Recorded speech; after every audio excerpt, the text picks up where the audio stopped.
Bab 381, Telur dan Fosil. Sebagai seorang penyuling, Li Yao juga menaruh perhatian besar pada petugas patroli orb lainnya, karena membantu mereka memelihara atau memodifikasi peralatan sihir dapat memberinya banyak poin kontribusi tanpa risiko apapun. Prestasinya dalam memecahkan peralatan sihir dari ras iblis di Gletser Mistik dalam waktu yang sangat singkat telah diketahui oleh banyak orang. Jika dia bersikap ramah saat ini, dia berharap banyak orang akan segera mencari jasanya. Banyak penyuling yang lebih kuat dapat memanggil banyak penggarap ketika mereka membutuhkannya. Seringkali, persahabatan mereka bermula dari hubungan sederhana antara seorang penghilangan dan pelanggan. Hong Tong dan rekan satu timnya menemukan beberapa kenalan lama dan mulai mengobrol dengan antusias, berencana untuk bekerja dengan beberapa tim bintang lainnya untuk beberapa misi sulit yang memerlukan kerjasama. Segera, lampu di aula meredup. Banyak kristal berwarna gading dan bening muncul dari udara tipis, memancarkan kecerahan lembut yang menerangi ruangan seperti pagi musim semi yang hangat namun tidak sedikit pun menyilaukan. Hampir 100 stan berdiri dari dasar aula. Adapun tumbuhan, mineral, fosil, dan sisa-sisa peralatan magis yang terlalu besar untuk dipajang di stan, dipajang di depan semua orang melalui hologram. Siapapun yang tertarik dengan mereka dapat pergi ke gudang di bawah pusat konvensi untuk mempelajarinya lebih dekat. Ba Weiqi menusuk Li Yao dengan sikunya dan berkata sambil tersenyum, bagaimana menurutmu? Benar-benar membuka mata, bukan? Benar, sungguh luar biasa. Mata Li Yao berbinar-binar, seperti mata seekor serigala yang disuguhi daging domba panggang yang gemuk setelah tidak makan apapun selama 3 hari. Dia begitu bersemangat sampai dia hampir lupa di mana dia berada. Semua barang pameran dalam pertukaran harta karun rahasia di Imperial Star City adalah harta karun yang diambil oleh tim bintang dari bola gaib. Tidak hanya skala pertukaran harta karun rahasia yang 10 kali lebih besar dari apa yang dialami Li Yao di kota ular, barang-barang yang dipamerkan juga jauh lebih elegan. Meskipun Li Yao gagal mengenali latar belakang dan atribut dari sebagian besar harta rahasia, dia masih sangat terkesan dengan gelombang spiritual kuat yang dilepaskannya dan menyapu dirinya seperti gelombang pasang. Pemurni manapun akan kesulitan mengendalikan diri di tempat yang menggetarkan jiwa. Mengambil napas dalam-dalam, Li Yao mulai mempelajari setiap item dengan mata terbuka lebar. 99% dari harta rahasia itu tidak dia ketahui, namun 1% yang dia kenali semuanya merupakan harta yang sangat berharga dan langka sekali dalam 100 tahun di sektor asal surga. Ini adalah telur, boa es roh emas yang disusupi oleh lebah berbisa benang hantu, yang telah menyuntikkan telurnya sendiri ke inangnya. Kemudian, telur Gold Spirit Ice Boa memberikan nutrisi bagi mereka. Ketika cangkangnya pecah, ia akan menjadi lebah berbisa benang emas yang memiliki atribut dari kedua makhluk spiritual tersebut. Itu adalah raja dari binatang spiritual tipe serangga. Meskipun telurnya sudah tidak bernyawa setelah terkubur di bawah tanah selama hampir 1000 tahun, masih ada 1% kemungkinan lebah berbisa benang emas dapat dihidupkan kembali setelah perawatan menyeluruh. Bahkan jika usahaku terbukti sia-sia, aku masih bisa mengambil lebih dari 10 bahan dari telur untuk peralatan sihir lainnya. Sebagian dari kekuatan, lebah berbisa benang emas juga bisa dilakukan. Aku bahkan bisa memurnikan sejumlah boneka binatang berbentuk lebah dengan telur ini. Mereka akan sempurna untuk mengintai dan menyerang prajurit yang sendirian. Jantung Li Yao berdebar kencang. Memicu vitalitas telur aneh ini bukanlah sesuatu yang dia kuasai. Tapi keahliannya adalah mengeluarkan unsur-unsur berguna dari telur sebagai bahan untuk menyempurnakan peralatan sihir lainnya. Di lantai 2 menara pemurnian surgawi, ada hampir 20 buku tentang pemurnian peralatan sihir dengan telur dan tulang binatang spiritual. Melihat label harganya, Li Yao hampir tertawa terbahak-bahak. Harta rahasia yang begitu berharga hanya dijual dengan 800 poin kontribusi. Ada kemungkinan bahwa kecuali dirinya sendiri yang telah melihat telur boa es roh emas di galeri dunia, di lantai 2 menara pemurnian surgawi, orang lain mungkin tidak tahu apa-apa tentang benda itu sama sekali. Bahkan jika mereka mengetahui 1 atau 2 hal tentang penggunaannya, mereka tidak tahu bagaimana cara mengeluarkan unsur-unsur yang berguna. Itu sebabnya harganya dipatok serendah itu. Inilah pesona pertukaran harta karun rahasia. Di tempat ini, pengetahuan adalah uang. Di mata orang-orang bodoh, barang-barang ini adalah sampah, di mata mereka yang diberitahu, itu adalah harta karun yang sesungguhnya. Penggarap biasanya tidak suka orang lain bermalas-malasan ketika mereka mempelajari materi surgawi dan harta karun duniawi. Oleh karena itu, setiap booth dikelilingi oleh beberapa pengolah kristal yang pancarannya menyembunyikan proses penggalian dan kesimpulan awal para ahli. Jika mereka saling berhadapan dengan item tersebut, mereka dapat memesan prosesor kristal secara langsung. Li Yao mengetik di papan ketik rune virtual dan mencari informasi yang relevan. Telur aneh ini ditemukan di dalam orb gaib bernama Endless Frost. Endless Frost adalah rumah bagi Gold Spirit Ice Boas. Tujuan dari misi ini adalah untuk memburu Raja Boa es roh emas. Tim menemukan telur aneh tersebut secara tidak sengaja setelah mereka selesai berburu. Penilaian Li Yao semakin didukung. Dia berhenti ragu-ragu dan langsung membelinya. Saat poin kontribusi di akunnya dikurangi, serangkaian kata muncul di telur aneh itu, Li Yao, tim perunggu biru. Kemudian, bilik berisi telur aneh itu perlahan-lahan tenggelam ke bawah tanah. Setelah pertukaran harta karun rahasia selesai, semua barang yang dia beli akan dikemas bersama. Tidak perlu membawanya saat ini. Setelah membeli dengan harga murah seperti telur boa es roh emas, yang jauh melampaui ekspektasinya, Li Yao merasa sangat puas. Dia berjalan di aula, hanya untuk menyadari bahwa Ding Lingdang berdiri di depan batu tulis raksasa, tergoda dan ragu-ragu. Beberapa penggarap lainnya juga menunjuk ke batu tulis. Li Yao melangkah mendekat untuk melihatnya dengan lebih cermat. Batu tulis itu memiliki panjang dan lebar lebih dari 10 meter. Itu terdiri dari lebih dari 10 lempengan kecil, yang penuh dengan gundukan dan lubang. Jejak yang tak terhitung jumlahnya terjalin pada mereka. Li Yao memicingkan matanya. Dari dasar lubang, dia melihat garis-garis tidak rata yang tampak seperti dua tulang yang sangat panjang, bersama dengan lusinan bekas cakaran. Itu adalah fosil dua naga. Kedua naga itu saling bertautan erat. Setelah jutaan tahun, daging dan darah mereka berubah menjadi debu. Satu-satunya yang tersisa hanyalah tulang-tulang yang berserakan, yang masih mengeluarkan aroma yang mengintimidasi. Menutup matanya, Li Yao sepertinya bisa melihat dua naga bertarung satu sama lain di dunia prasejarah di mana gunung berapi meletus dan daratan runtuh.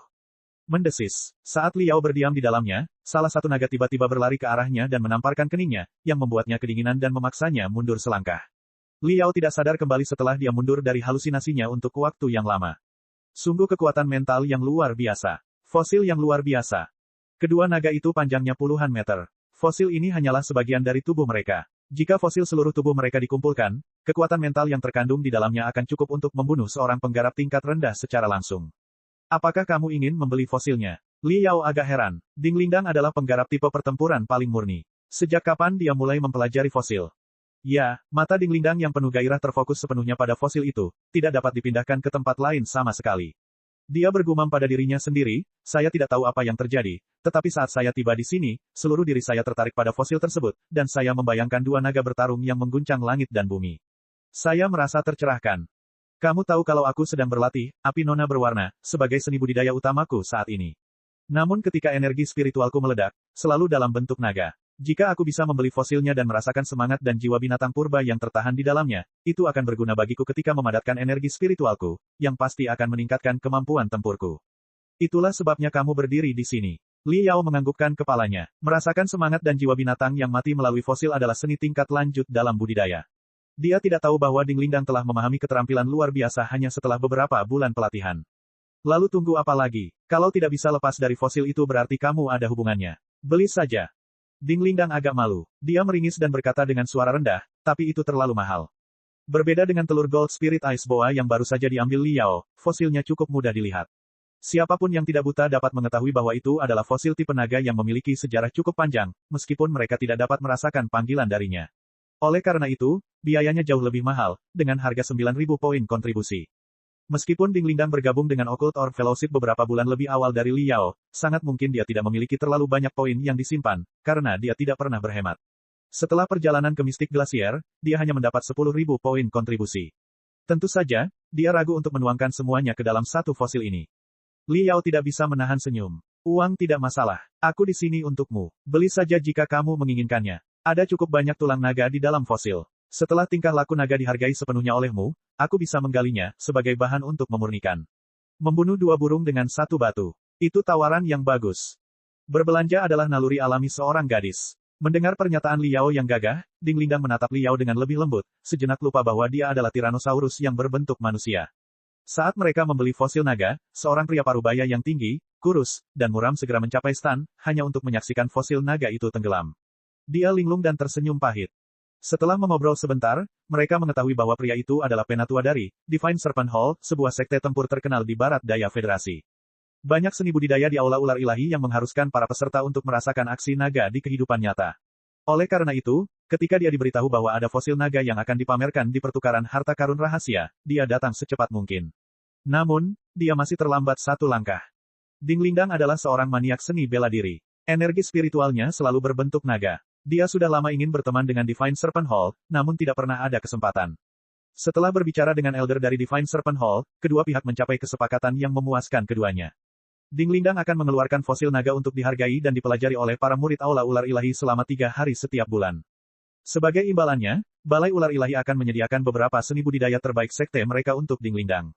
Ini adalah cara yang umum bagi penggarap untuk berteman dan mengenal lebih banyak orang. Bab 382, Pangkat Bintang Tertinggi. Terpesona oleh fosil naga, Li Yao berkeinginan untuk mencari fosil elang untuk membantu pelatihannya, karena energi spiritualnya selalu berbentuk elang ketika terkondensasi. Namun, karena elang selalu terbang di angkasa, hampir tidak ada fosil yang terbuat dari elang. Selain itu, Li Yao belum mencapai tingkat di mana dia bisa mendapatkan banyak keuntungan hanya dengan mengamati fosil. Sambil memandang sebentar, dia tidak menemukan apapun dan harus melepaskan pemikiran itu untuk sementara. Namun, sebuah bilik yang tidak mencolok di sudut semuanya menarik perhatiannya, yang memajang sisa-sisa peralatan sihir yang diambil dari bola gaib. Kebanyakan dari mereka adalah pedang rantai, pedang perang, dan peralatan sihir jarak dekat yang rusak parah. Senjata jarak dekat itu berada di ambang kehancuran karena pertempuran sengit. Sekarang, setelah ribuan tahun, struktur dasar mereka runtuh. Itu hanyalah tumpukan sampah yang tidak ada gunanya dipelajari atau ditiru. Jika memungkinkan, tidak ada orb patroller yang akan membawa sampah seperti itu kembali ke sektor asal surga. Namun, kadang-kadang mereka sangat tidak beruntung dan sama sekali tidak menemukan sesuatu yang berguna di orb gaib tempat mereka bekerja, dan, karena tidak mau pulang dengan tangan kosong, mereka harus mengemas beberapa sisa peralatan sihir dan membawanya kembali, tidak peduli betapa tidak puasnya mereka. Potongan-potongan itu tidak menarik baik di Imperial Star City maupun di dunia luar. Hanya sedikit orang yang mau membelinya. Setelah sekian lama terakumulasi, mereka menumpuk menjadi sebuah bukit. Apa yang dilihat Li Yao hanyalah puncak gunung es. Masih banyak lagi di gudang bawah tanah. Li Yao memikirkan sesuatu dan terpesona oleh gagasan itu. Potongan-potongan itu terlalu rusak untuk diperbaiki bahkan oleh dia. Namun, dari retakan pada sisa-sisa tersebut, penyebab kerusakan dapat disimpulkan, seperti halnya otopsi. Kembali ke pertempuran kota veteran Taren, Li Yao telah memahami cukup banyak misteri tentang seni pedang dengan mempertahankan peralatan magis yang rusak di medan pertempuran. Kerusakan pada sisa-sisa itu terjadi ribuan tahun yang lalu. Jika dia bisa merasakan sedikit seni pedang pada saat itu akan menjadi keuntungan besar. Melihat label harganya, Li Yao menemukan bahwa poin kontribusi yang diperlukan untuk sisa-sisa itu sedikit atau bahkan tidak ada sama sekali. Mereka hampir dijual secara gratis. Melihat ini, Li Yao memutuskan untuk naik lift ke gudang bawah tanah. Semua sisa peralatan sihir ditumpuk di sudut gudang. Aroma kematian, yang hampir terasa seperti berasal dari makhluk hidup, dilepaskan tanpa henti, memutar organ dalam Li Yao seperti ribuan pisau tajam dan berdarah. Li Yao menjilat bibirnya dan, berjongkok di depan bukit, mulai memetik. Seni budidaya utamanya adalah seni pedang. Oleh karena itu, dia terutama memilih sisa-sisa yang tampaknya telah dipatahkan oleh pedang perang. Itu bukan tugas yang mudah, tapi karena Li Yao selalu tergila-gila pada peralatan sihir, dia tidak menganggapnya terlalu membosankan. Setelah lebih dari 2 jam mencari, dia menggali 9 potongan yang relatif utuh. Mustahil untuk mengetahui apa aslinya, tapi ada sedikit bekas pedang di masing-masingnya. Li Yao samar-samar merasa bahwa seni pedang yang ditunjukkan oleh jejak itu sama mengesankannya dengan yang ada di batu yang ditawarkan Long Wenhui kepadanya sebelumnya. Dengan mempelajari batu yang diberikan Long Wenhui kepadanya, dia menemukan seni pedang tornado guntur miliknya sendiri. Apa yang bisa dia pahami setelah dia sepenuhnya memahami sisa jejak pada 9 potongan itu? Li Yao sangat puas dan siap untuk pergi, ketika sesuatu yang berkilauan di bukit menarik perhatiannya. Dia meraba-raba dan menemukan bahwa itu adalah peralatan sihir aneh yang tampak seperti jam tangan, hanya saja dengan gelang jam yang sangat panjang. Jika itu benar-benar sebuah jam tangan, pemiliknya pasti memiliki pergelangan tangan yang sangat tebal yang mungkin milik seorang raksasa setinggi 3 hingga 5 meter. Namun pelat jamnya bahkan lebih kecil dibandingkan jam tangan pada umumnya, sehingga sangat tidak proporsional dengan gelang jamnya. Li Yao merenung cukup lama, sebelum akhirnya dia menyadari bahwa itu bukanlah jam tangan, melainkan semacam jepitan rambut yang dikenakan di kepala seseorang. Peralatan sihir tidak dirusak oleh senjata, tapi itu telah sepenuhnya rusak karena asam. Ada karat biru dan ungu dari dalam keluar, seperti lapisan lumut yang aneh. Namun saat melihat melalui lumut, Li Yao memperhatikan bahwa sejumlah besar komponen halus masih utuh. Berpikir sejenak, Li Yao mengambil peralatan sihir itu juga. Masalah terbesar tentang peralatan sihir adalah karat pada cangkangnya, dan dalam hal menghilangkan karat, dia mungkin salah satu ahli paling mahir di sektor asal surga. Bahkan jika dia gagal memperbaikinya, dia masih bisa melatih keterampilan pemeliharaannya dengan komponen-komponen halus. Mengingat biayanya tidak terlalu mahal, tidak ada ruginya. Setelah membayarnya, Li Yao kembali ke ruang pameran dengan gembira. Pada saat ini, pertukaran harta karun rahasia hampir berakhir. Jumlah orb patroller di aula telah menurun drastis. Li Yao segera menyadari bahwa Hong Tong dan Ding Lingdang sedang berbicara dengan 3 petugas patroli orb lainnya yang mengintimidasi. Pemimpin mereka sepertinya familiar. Berpikir sejenak, dia segera menyadari bahwa itu adalah Yan Jun, pemuda arogan yang dia lihat ketika pertama kali tiba di markas besar Occult Orb Fellowship. Orang itu adalah salah satu tokoh terkemuka dari Children of Occult Orb. Tim Jiwa Guntur, yang mana dia adalah kaptennya, berada di puncak peringkat bintang. Mata Li Yao bergerak-gerak. Dia melangkah maju dan berdiri di belakang Ding Lingdang. Di mata kiri Yan Jun, ada bekas luka yang tidak dapat disembuhkan hingga ke tulang, membuat wajahnya sangat mengerikan. Dikatakan bahwa luka itu adalah akibat dari kekacauan yang disebabkan oleh orb patroller dunia luar yang ceroboh. Adik perempuan Yan Jun juga tewas di bola gaib karena kecelakaan itu. Oleh karena itu, Yan Jun tidak pernah menyukai orb patroller dari dunia luar. Melirik ke arah Li Yao, Yan Jun dengan cepat memusatkan pandangannya pada Hong Tong lagi sambil berkata dengan santai, Hong Tong, mantan kaptenmu Yin King Feng adalah satu-satunya orc patroller dunia luar yang pernah aku kagumi. Sayang sekali dia meninggal dalam kecelakaan itu. Meskipun ada dua pendatang baru yang kamu rekrut baru-baru ini, menurutku kamu tidak setengah dekat dengan dirimu ketika Yin King Feng masih hidup. Jika kamu benar-benar ingin bertarung berdampingan denganku di Ultimachi, maka kembangkan saja dan bunuh dengan gila-gilaan. Namun, perlu diingat bahwa Anda hanya punya waktu 3 bulan untuk membuktikan kemampuan Anda. Menyelesaikan karyanya, Yan Jun dan teman-temannya pergi, tanpa pernah melihat ke belakang. Bingung, Li Yao berkedip, tidak tahu apa yang sedang terjadi. Dia menoleh ke samping dan bertanya, apa maksudnya ini, Kapten? Hong Tong tidak menunjukkan ekspresi. Dia menggaruk hidung merahnya dan berkata dengan tenang, Occult Orc Fellowship baru saja merilis berita terkini. Dalam waktu 100 hari, 5 tim dari 10 peringkat teratas bintang akan ditunjuk untuk melaksanakan rencana yang sangat penting. Jantung Li Yao berdebar kencang. Dia berkata, eksplorasi ultimasi. Hong Tong mengangguk dan mengamati, benar. Berita ini telah menjadi topik publik sejak lama. Sekarang, sudah dikonfirmasi secara resmi. Tapi ini jauh lebih awal dari yang kita harapkan. Kita harus masuk ke dalam 10 besar peringkat bintang, dalam 100 hari ke depan agar memenuhi syarat untuk bersaing demi misi Ultimachi. Meskipun kami memperoleh lebih dari 110.000 poin kontribusi dan posisi kami meningkat pesat, persaingan akan semakin ketat saat kami naik ke posisi yang lebih tinggi. Tak satu pun dari tim kelas 1 yang berada di peringkat 20 besar mudah untuk dihadapi. Akan sangat sulit untuk melewatinya. Menatap mata sang kapten, Li Yao menemukan bahwa tidak ada rasa frustrasi atau keraguan sama sekali. Namun gairah yang membara semakin terang, meskipun dia mengatakan, itu akan cukup menantang. Li Yao menyeringai. Kalau begitu sulit dan datang begitu cepat, lalu tunggu apa lagi? Ayo kembali dan mulai latihan sekarang juga, agar kita bisa kembali ke kondisi terbaik dan bersiap untuk misi berikutnya. Di kamar pribadi Li Yao di dalam markas tim perunggu biru. Di depan Li Yao ada baskom raksasa yang berisi cairan ungu mendidih. Gelembung dan uap menyengat bermunculan tanpa henti. Sambil menggertakkan giginya, Li Yao memasukkan tangannya ke dalamnya. Gelembung-gelembung itu segera mulai meletus 10 kali lebih cepat dari sebelumnya, sementara suara-suara berderak keluar. Karena rasa sakit yang luar biasa, pembuluh darah di wajahnya menonjol, membuatnya lebih mengerikan dari sebelumnya. Dua air mata bahkan mengalir tak terkendali. Ini adalah seni rahasia yang tercatat dalam sebuah buku di lantai 2 menara pemurnian surgawi bernama Tulang Lunak Seribu Jari. Dengan merendam tangannya dalam cairan mendidih yang telah dimurnikan dari 21 jenis materi surgawi dan harta karun duniawi, tulang-tulang tangannya akan hancur dan terlahir kembali. Prosedurnya sangat mengerikan. Namun begitu berhasil, kecepatan gerakan tangannya bisa ditingkatkan sebesar 10%. 21 jenis bahan surgawi dan harta duniawi yang diperlukan prosedurnya semuanya merupakan bahan langka bahkan di dunia budidaya kuno 40.000 tahun yang lalu. Li Yao gagal menemukan satupun dari mereka di dunia luar. Baru setelah dia bergabung dengan Occult Orc Fellowship dia akhirnya mengumpulkan semua bahan yang diperlukan dengan biaya poin kontribusi yang sangat besar dan memasak cairan ungu misterius ini. Setiap tetes cairan itu bernilai 1 miliar. Oleh karena itu, meskipun Li Yao kesakitan, dia tidak berani pingsan. Dia dengan cepat menarik beberapa segel ke dalam cairan panas sambil menahan rasa sakit. Saat segelnya selesai dibuat, semua cairan ungu tetap tersimpan di dalam baskom tidak peduli betapa ganasnya cairan itu mengamuk di dalam, seolah-olah itu terikat oleh kekuatan yang tak terlihat. Setengah jam kemudian, cairan kotor itu kini menjadi jernih seperti air bersih. Pakaian Li Yao basah oleh keringat. Menghembuskan napas panjang lega, dia mengeluarkan tangannya dari baskom. Pada saat ini, tangannya tidak hanya halus dan hangat seperti batu giok, tetapi juga diberkahi dengan lapisan warna ungu yang samar-samar. Luar biasa. Menggerakkan jarinya, Li Yao dengan cepat menggambar hampir 100 rune di udara, baik secara alami maupun anggun. Tulang lunak 1000 jari telah saya lakukan dengan sempurna. Tangan saya jauh lebih cepat dari sebelumnya. Efisiensi pekerjaan pemeliharaan tidak hanya akan sangat meningkat, tetapi juga akan sangat membantu ketika saya perlu menggambar rune dengan tangan kosong dan saat aku sedang bertarung. Li Yao mulai merencanakan. Dia telah terbiasa dengan pedang pemotong angin darah rebus miliknya, yang lebih dari kuat tetapi tidak cukup halus. Sekarang karena gerakan tangannya jauh lebih cepat daripada penggarap pada level yang sama, bisakah dia memanfaatkannya sebaik mungkin dan menyempurnakan senjata baru untuk menutupi kekurangan pedangnya?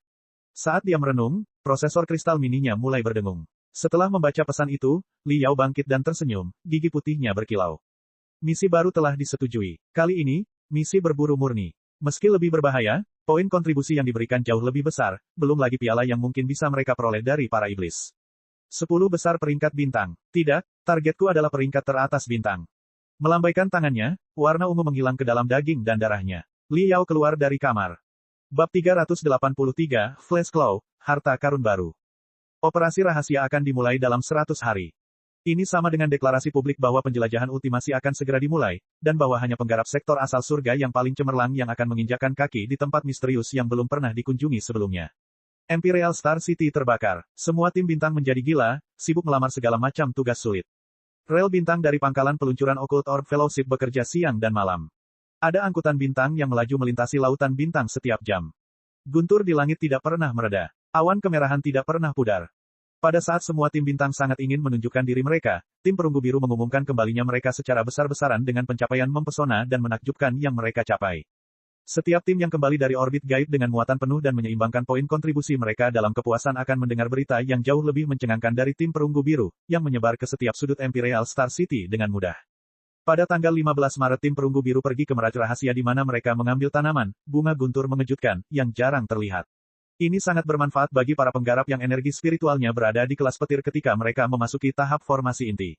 Sementara itu, mereka membunuh makhluk spiritual mengerikan yang menjaga bunga itu, seekor macan tutul roh guntur. Pada tanggal 21 Maret tim perunggu biru pergi jauh ke dalam api terbakar. Mereka tidak hanya menemukan medan pertempuran kuno yang luas di mana banyak senjata yang terawat baik digali, Herring Liao juga menemukan sebuah pesawat ulang-alik bersenjata yang pada dasarnya masih utuh. Beberapa teknologi yang digunakan dalam pesawat ulang-alik bersenjata setidaknya 30 tahun lebih maju daripada yang ada di sektor asal surga.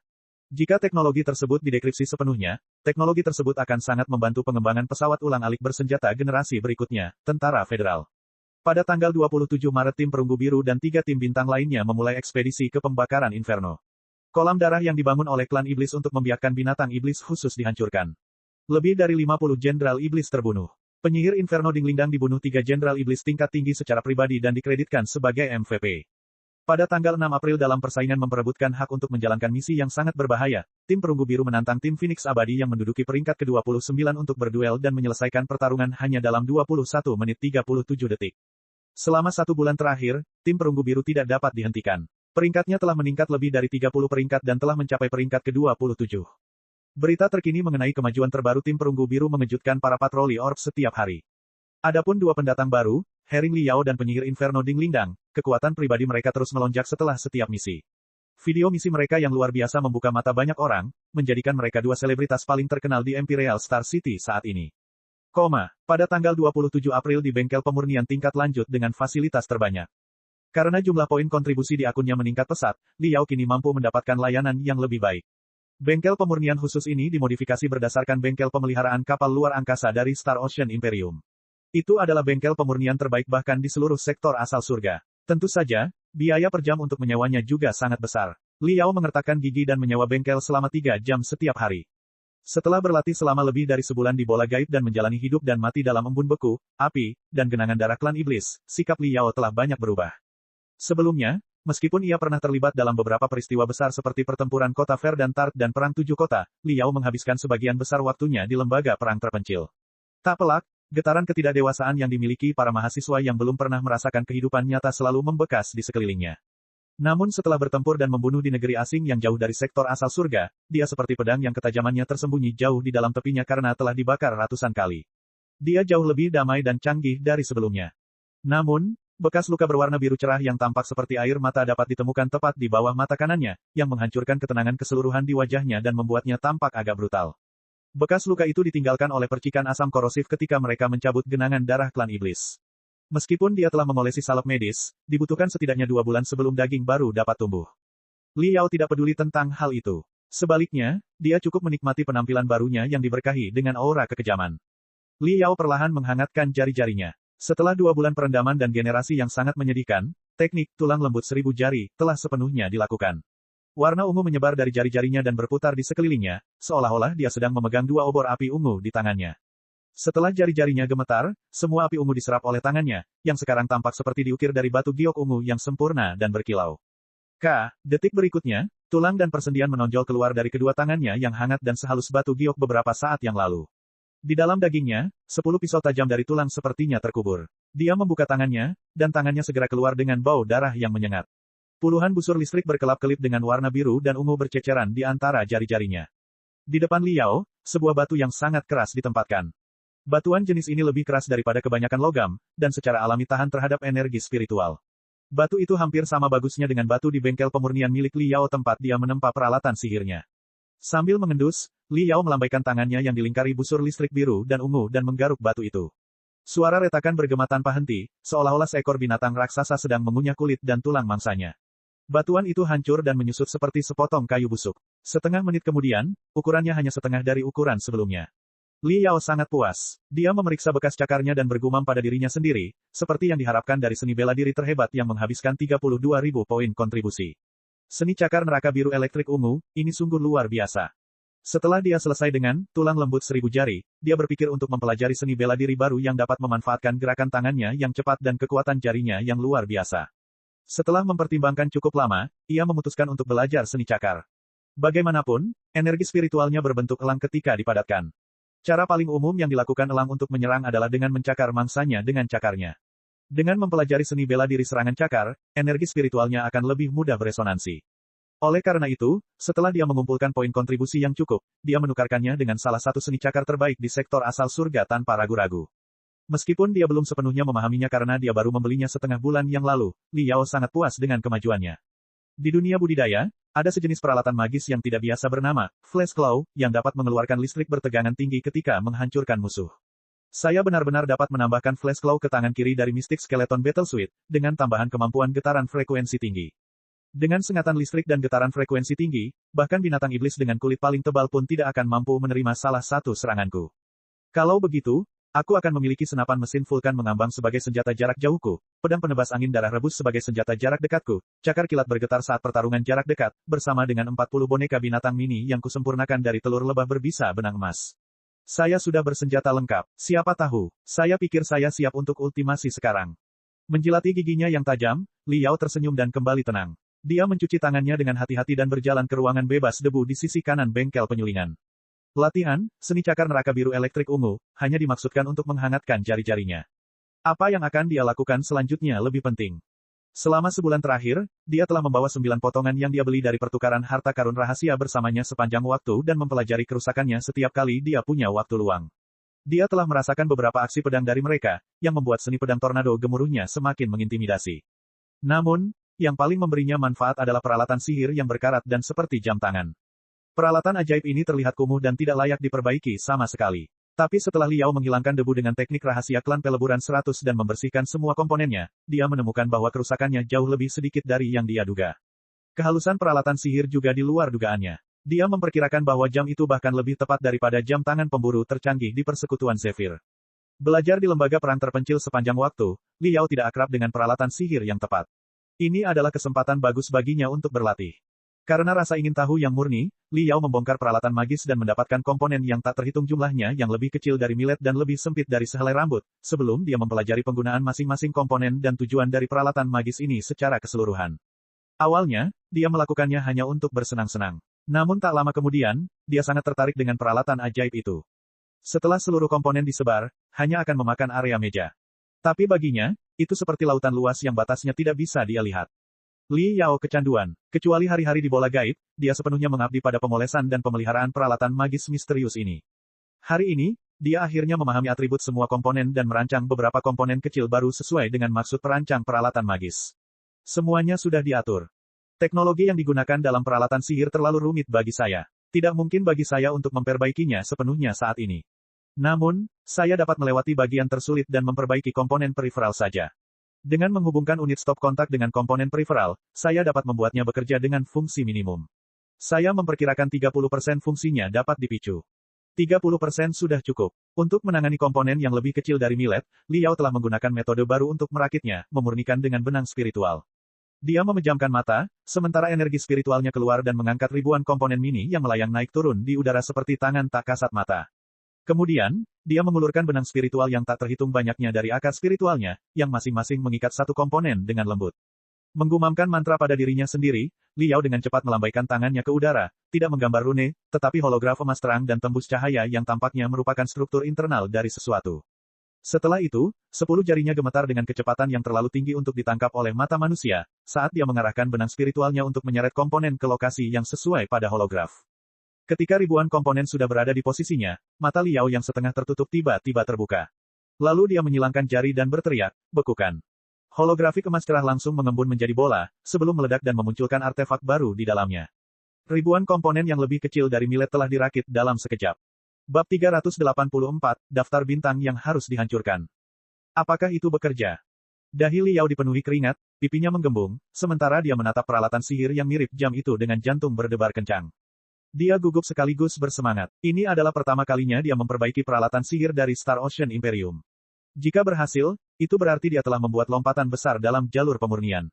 Meski terlihat sempurna dan energi spiritual mengalir dengan lancar, berfungsi penuh atau tidaknya bergantung pada apa yang akan terjadi setelah dipicu. Sambil menahan napas, Liao mengambil kristal merah seukuran butiran. Saat ia mendekati peralatan sihir seperti jam tangan, sebuah lubang heksagonal terbuka di punggungnya di mana 3 benang logam mencuat dan menyambar kristal merah, menyeretnya ke dalam.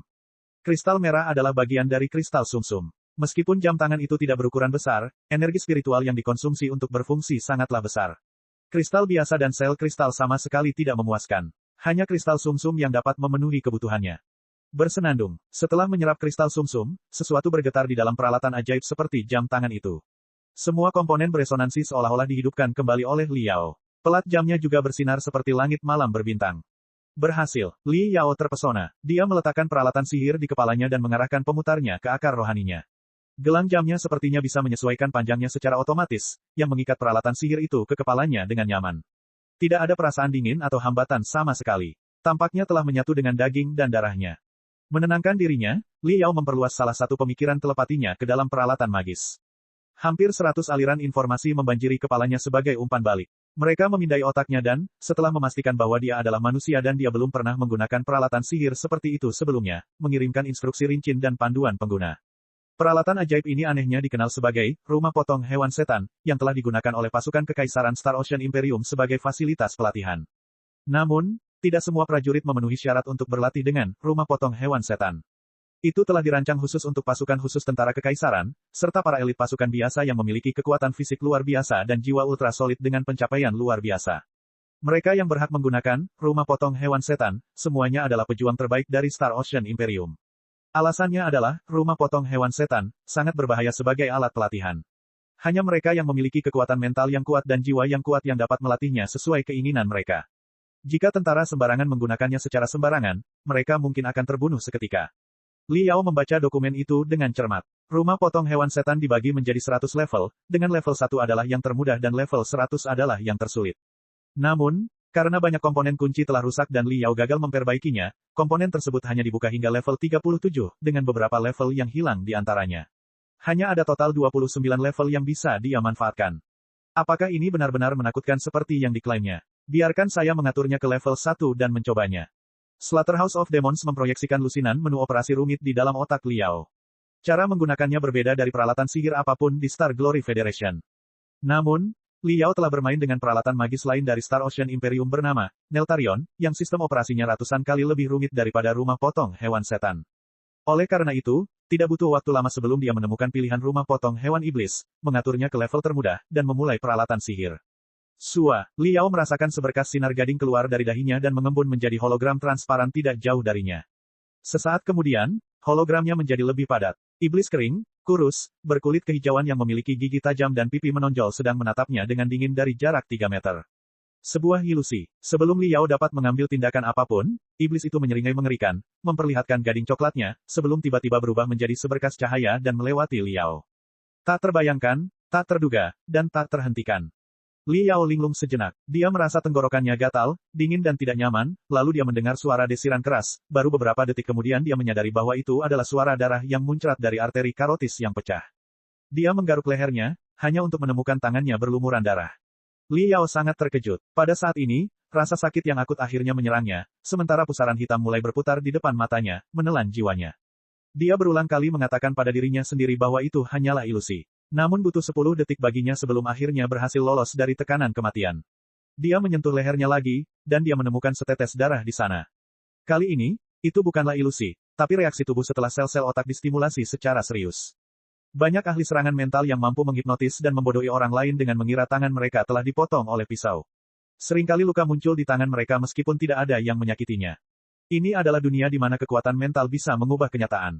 Tidak heran hanya ahli yang paling gigih yang diizinkan berlatih dengan rumah potong hewan setan. Bagi prajurit biasa yang tidak cukup tegas, otak mereka mungkin akan hancur ketika terbunuh dalam ilusi. Mengambil napas dalam-dalam, Liao menenangkan dirinya, namun matanya kembali menangkap sedikit warna hijau. Iblis misterius berkulit kehijauan itu belum hilang. Ia menyeringai mengerikan padanya di belakangnya, di sebelah kiri. Sebelum dia menyadarinya, cahaya itu berubah menjadi seberkas cahaya dan melesat ke lehernya lagi. Mata Li Yao berkedut hebat. Pupil matanya menyempit hingga seukuran 2 jarum. Tidak ada waktu baginya untuk membela diri. Dia hanya menyalakan api ungu di tangannya dan menyambar dada iblis hijau itu. Aduh, arteri di leher Li Yao dibelah lagi. Sementara itu, isi perut iblis itu dipotong-potong oleh seni cakar neraka biru listrik ungu milik Li Yao. Setelah berteriak, iblis hijau itu meledak menjadi ribuan keping kecerahan dan menghilang. Menarik, Li Yao akhirnya terbangun dari ilusi. Ia menggaruk lehernya yang masih pegal dan menjilat bibirnya penuh semangat. Dia mulai memahami cara kerja rumah potong hewan setan. Ketika dipasang di kepalanya, itu akan merangsang sel-sel otaknya dan menghasilkan segala macam ilusi setan kuat di hadapannya. Sarafnya akan dijaga dalam keadaan sangat aktif sementara dia benar-benar mengabdi pada pertempuran sengit, sehingga dia bisa menembus batas kemampuannya dan meningkatkan dirinya di bawah ancaman kematian sepanjang waktu. Sua, kali ini, 2 setan hijau muncul di depan matanya, keduanya membawa belati beracun yang bersinar dingin di tangan mereka. Tampaknya rumah potong hewan setan akan secara otomatis menyesuaikan kesulitan pelatihan sesuai dengan pendekatan yang dilakukan oleh peserta pelatihan. Ayo, setiap sel otak Li Yao terbakar habis-habisan. Matanya begitu terang hingga api tampak menyembul. Sebelum kedua iblis hijau itu melancarkan serangan mereka, Li Yao sudah menyerang mereka. Dari sore hingga keesokan paginya, Li Yao bermain dengan mainan barunya selama lebih dari 15 jam tanpa tidur atau istirahat, berdiam di dunia baru dan lupa di mana dia berada. Dari level 1 hingga level 7, dia dibunuh sebanyak 372 kali dan membunuh total 631 iblis. Pada awalnya, lawannya adalah iblis berkulit kehijauan yang paling sederhana, tetapi setelah level 5, dia dihadapkan dengan musuh dengan kekuatan yang lebih besar daripada jenderal iblis tingkat menengah. Banyak di antaranya adalah orang baru baginya tetapi tidak kalah tangguhnya. Menurut perkiraannya, mereka pastilah iblis kuno yang kuat yang telah punah ribuan tahun yang lalu. Keterampilan tempur Li Yao terus meningkat setelah setiap kematian dan setiap eksekusi. Dia berencana untuk berlatih 3 hari 3 malam lagi, tetapi Ding Lingdang tiba-tiba muncul dan mengganggu rencananya yang bagus. Mata Ding Lingdang terbuka lebar. Menatap bengkel penyulingan yang berantakan, dia berseru keheranan, "Apa yang kamu lakukan di sini? Mengapa di sini sangat kacau? Kamu tidak mengalami kecelakaan dalam salah satu eksperimen gilamu dengan peralatan sihir peledak, kan? Anda." Ding Lingdang mendekat dan memeriksa tubuh Li Yao dengan cermat. Dia sangat lega saat menyadari tidak ada luka di tubuh Li Yao. Li Yao tersenyum. "Aku baik-baik saja. Kenapa kamu ada di sini? Bukankah kita sedang berlibur selama 5 hari karena Kapten mengatakan kita perlu istirahat yang cukup setelah sebulan sering berkunjung ke orbit gaib? Apa? Ada yang salah?" Ding Lingdang meringis. Dia melambaikan pergelangan tangannya di tempat prosesor kristal mininya dikenakan dan berkata dengan santai, "Kabar baik, atau mungkin kabar buruk. Kamu berhasil masuk dalam daftar. Kamu sekarang berada di peringkat 2998 dalam daftar bintang yang harus dihancurkan." "Apa?" Li Yao bingung. Dia mengulangi, "Saya berhasil mencapai peringkat 2998 dalam daftar bintang yang harus dihancurkan." Federasi Star Glory, untuk mengatasi musuh-musuh kuat di sektor setan darah, menggunakan segala metode yang mungkin untuk melacak Raja Iblis, Kaisar Iblis, dan tokoh berpengaruh lainnya dan mengusulkan, daftar setan mematikan, di mana nama 3.000 ahli iblis yang paling mengancam Federasi Star Glory, serta hadiahnya masing-masing, telah ditulis. Merupakan salah satu kehormatan tertinggi bagi seorang penggarap sektor asal surga untuk membunuh iblis besar yang ada dalam daftar iblis mematikan. Pada saat yang sama, beberapa iblis dari sektor setan darah juga ditunjuk untuk mengumpulkan dan menganalisis kecerdasan dari sektor asal surga, dan mereka menawarkan nama 3.000 penggarap yang paling mengancam sektor setan darah, yang dikenal sebagai daftar bintang yang harus dihancurkan. Dapat dikatakan bahwa 3.000 ahli iblis dalam daftar iblis mematikan dan 3.000 penggarap dalam daftar bintang yang harus dihancurkan adalah tokoh paling berpengaruh di dunia masing-masing untuk perang yang akan datang. Mereka adalah selebritas terhormat di dunia mereka. 1 tahun yang lalu, Li Yao hanya bisa memandang 3.000 penggarap di daftar bintang yang harus dihancurkan dengan kagum. Dia tidak pernah menyangka bahwa namanya akan muncul di daftar suatu hari nanti. Meski baru menduduki peringkat ke-2998, namun itu sudah merupakan pencapaian yang luar biasa. Berbicara tentang pengaruh dan pentingnya bagi federasi, para pemimpin, serta banyak sesepuh, dari 500 sekte teratas di federasi semuanya lebih dari memenuhi syarat untuk muncul dalam daftar bintang yang harus dihancurkan, belum lagi para presiden dari 9 universitas elit, profesor terkenal, jenderal dari wilayah militer utama, kultivator senior yang telah berperang melawan iblis selama ratusan tahun. Hanya ada sedikit tempat tersisa untuk pemula. Bahkan ada lebih sedikit ahli yang telah menjadi pusat kebencian terhadap iblis dan berhasil masuk ke daftar bintang untuk dihancurkan sebelum usia 30. Belum sepenuhnya yakin, dengan tangan bertumpu pada pinggulnya, Ding Lingdang berseru, "Aku tidak pernah menyangka bahwa kamu bisa menjadi terkenal begitu cepat. Aku telah berlatih siang dan malam sambil bermimpi untuk masuk ke dalam daftar bintang yang harus dihancurkan, namun kamu masih datang lebih awal dariku." Li Yao menyeringai dan sangat menyadari bahwa kemunculannya di daftar bintang yang harus dihancurkan tidak hanya didasarkan pada kinerja yang luar biasa di bola gaib selama 2 bulan terakhir. Itu lebih berkaitan dengan kemampuannya dalam menyempurnakan, atau lebih khusus lagi, pakaian tempur kerangka mistik. Meskipun klan iblis tidak melancarkan serangan besar-besaran selama beberapa bulan terakhir, peperangan tidak pernah berhenti di bagian paling utara dari dataran tinggi Grand Desolate. Karena semakin banyak pasukan yang dilengkapi dengan Mystic Skeleton Battle Suite, pertahanan tentara federal meningkat secara signifikan. Di area berbahaya yang terlalu berisiko bagi kapal perang kristal, legiun yang dipersenjatai dengan pakaian tempur kerangka mistik dapat dikerahkan untuk menghadapi para iblis dalam pertempuran langsung. Sampai batas tertentu, pakaian tempur kerangka mistik membawa banyak masalah pada klan iblis dalam perang seperti yang dilakukan oleh penggarap panggung jiwa yang baru lahir. Sebagai peserta termuda dari proyek Mystic Skeleton, Liao juga memiliki kemampuan tempur pribadi yang luar biasa. Lebih penting lagi, mengingat usianya yang masih muda, potensinya sangat besar, itulah alasan utama mengapa namanya muncul di daftar bintang untuk dihancurkan. Fakta bahwa dia ditemukan begitu cepat dan terdaftar sebagai salah satu dari 3.000 penggarap sektor setan darah yang paling mengancam juga membuktikan keefektifan pekerjaan spionase klan iblis. Sudah cukup bukti bahwa penyusupan mereka ke sektor asal surga cukup produktif. Mulai sekarang, aku bukan lagi tuan bukan siapa-siapa. Aku bisa menempatkan diriku pada skala kemenangan sekarang. Meski beratku hanya 1 gram, aku masih punya kesempatan untuk mengubah keseimbangan perang. Bab 385, Lautan Hantu, Kraken yang menakutkan. Muncul di daftar bintang yang harus dihancurkan mungkin bukan hal yang baik. Itu berarti kamu akan menjadi target semua orang. Di medan perang, para iblis selalu menyerang para penggarap yang namanya ada di daftar bintang yang harus dihancurkan. Bagi mereka yang peringkatnya berada di puncak, terkadang para iblis bahkan memindahkan pembunuh melalui kehampaan untuk membunuh mereka. Ding Lingdang berkata sambil tersenyum, sama sekali tidak khawatir. Dia cukup bangga bahwa pacarnya telah muncul di daftar bintang untuk dihancurkan, meskipun dia tidak puas karena dia tidak masuk dalam daftar tersebut. Daftar bintang yang harus dihancurkan dan daftar setan mematikan telah dibuat dengan tujuan untuk memburu tokoh-tokoh penting dari dunia yang bermusuhan dengan lebih mudah. Begitu nama seseorang ada di salah satu daftar, musuh mereka akan mencari file mereka dengan cara apapun dan menawarkan hadiah yang tinggi, semuanya agar mereka bisa dibasmi lebih cepat. Membunuh seorang ahli dalam daftar bintang untuk dihancurkan atau daftar setan mematikan tidak hanya akan melemahkan potensi perang musuh, tetapi juga secara signifikan merusak moral pasukan mereka. Setelah Liao memasuki Imperial Star City, dia telah mendengar banyak kejadian rahasia di Federasi. Misalnya, Su Haoran, ketua parlemen, yang menduduki peringkat ketiga dalam daftar bintang yang harus dihancurkan, telah menjadi korban banyak percobaan pembunuhan setiap tahunnya. Sementara itu, banyak penggarap tahap formasi inti dan penggarap tahap jiwa baru lahir juga mencoba menyelinap ke sektor setan darah untuk memburu iblis super yang berada di peringkat 100 teratas dalam daftar setan mematikan. Kematian ahli manapun pada tingkat itu akan menjadi berita yang mengejutkan. Liao mengendus lalu tersenyum. Bunuh aku. Datang dan coba. Aku merasa peringkatku di daftar bintang yang harus dihancurkan terlalu rendah. Berpikir sejenak, dia melepas rumah potong hewan setan dan menaruhnya di kepala Ding Lingdang. Kemudian dia mengaktifkannya dan berkata, cobalah. Ini adalah peralatan ajaib untuk pelatihan dari Star Ocean Imperium yang baru saja saya perbaiki. Ding Lingdang sangat kagum. Kamu bisa memperbaiki peralatan sihir dari Star Ocean Im, his.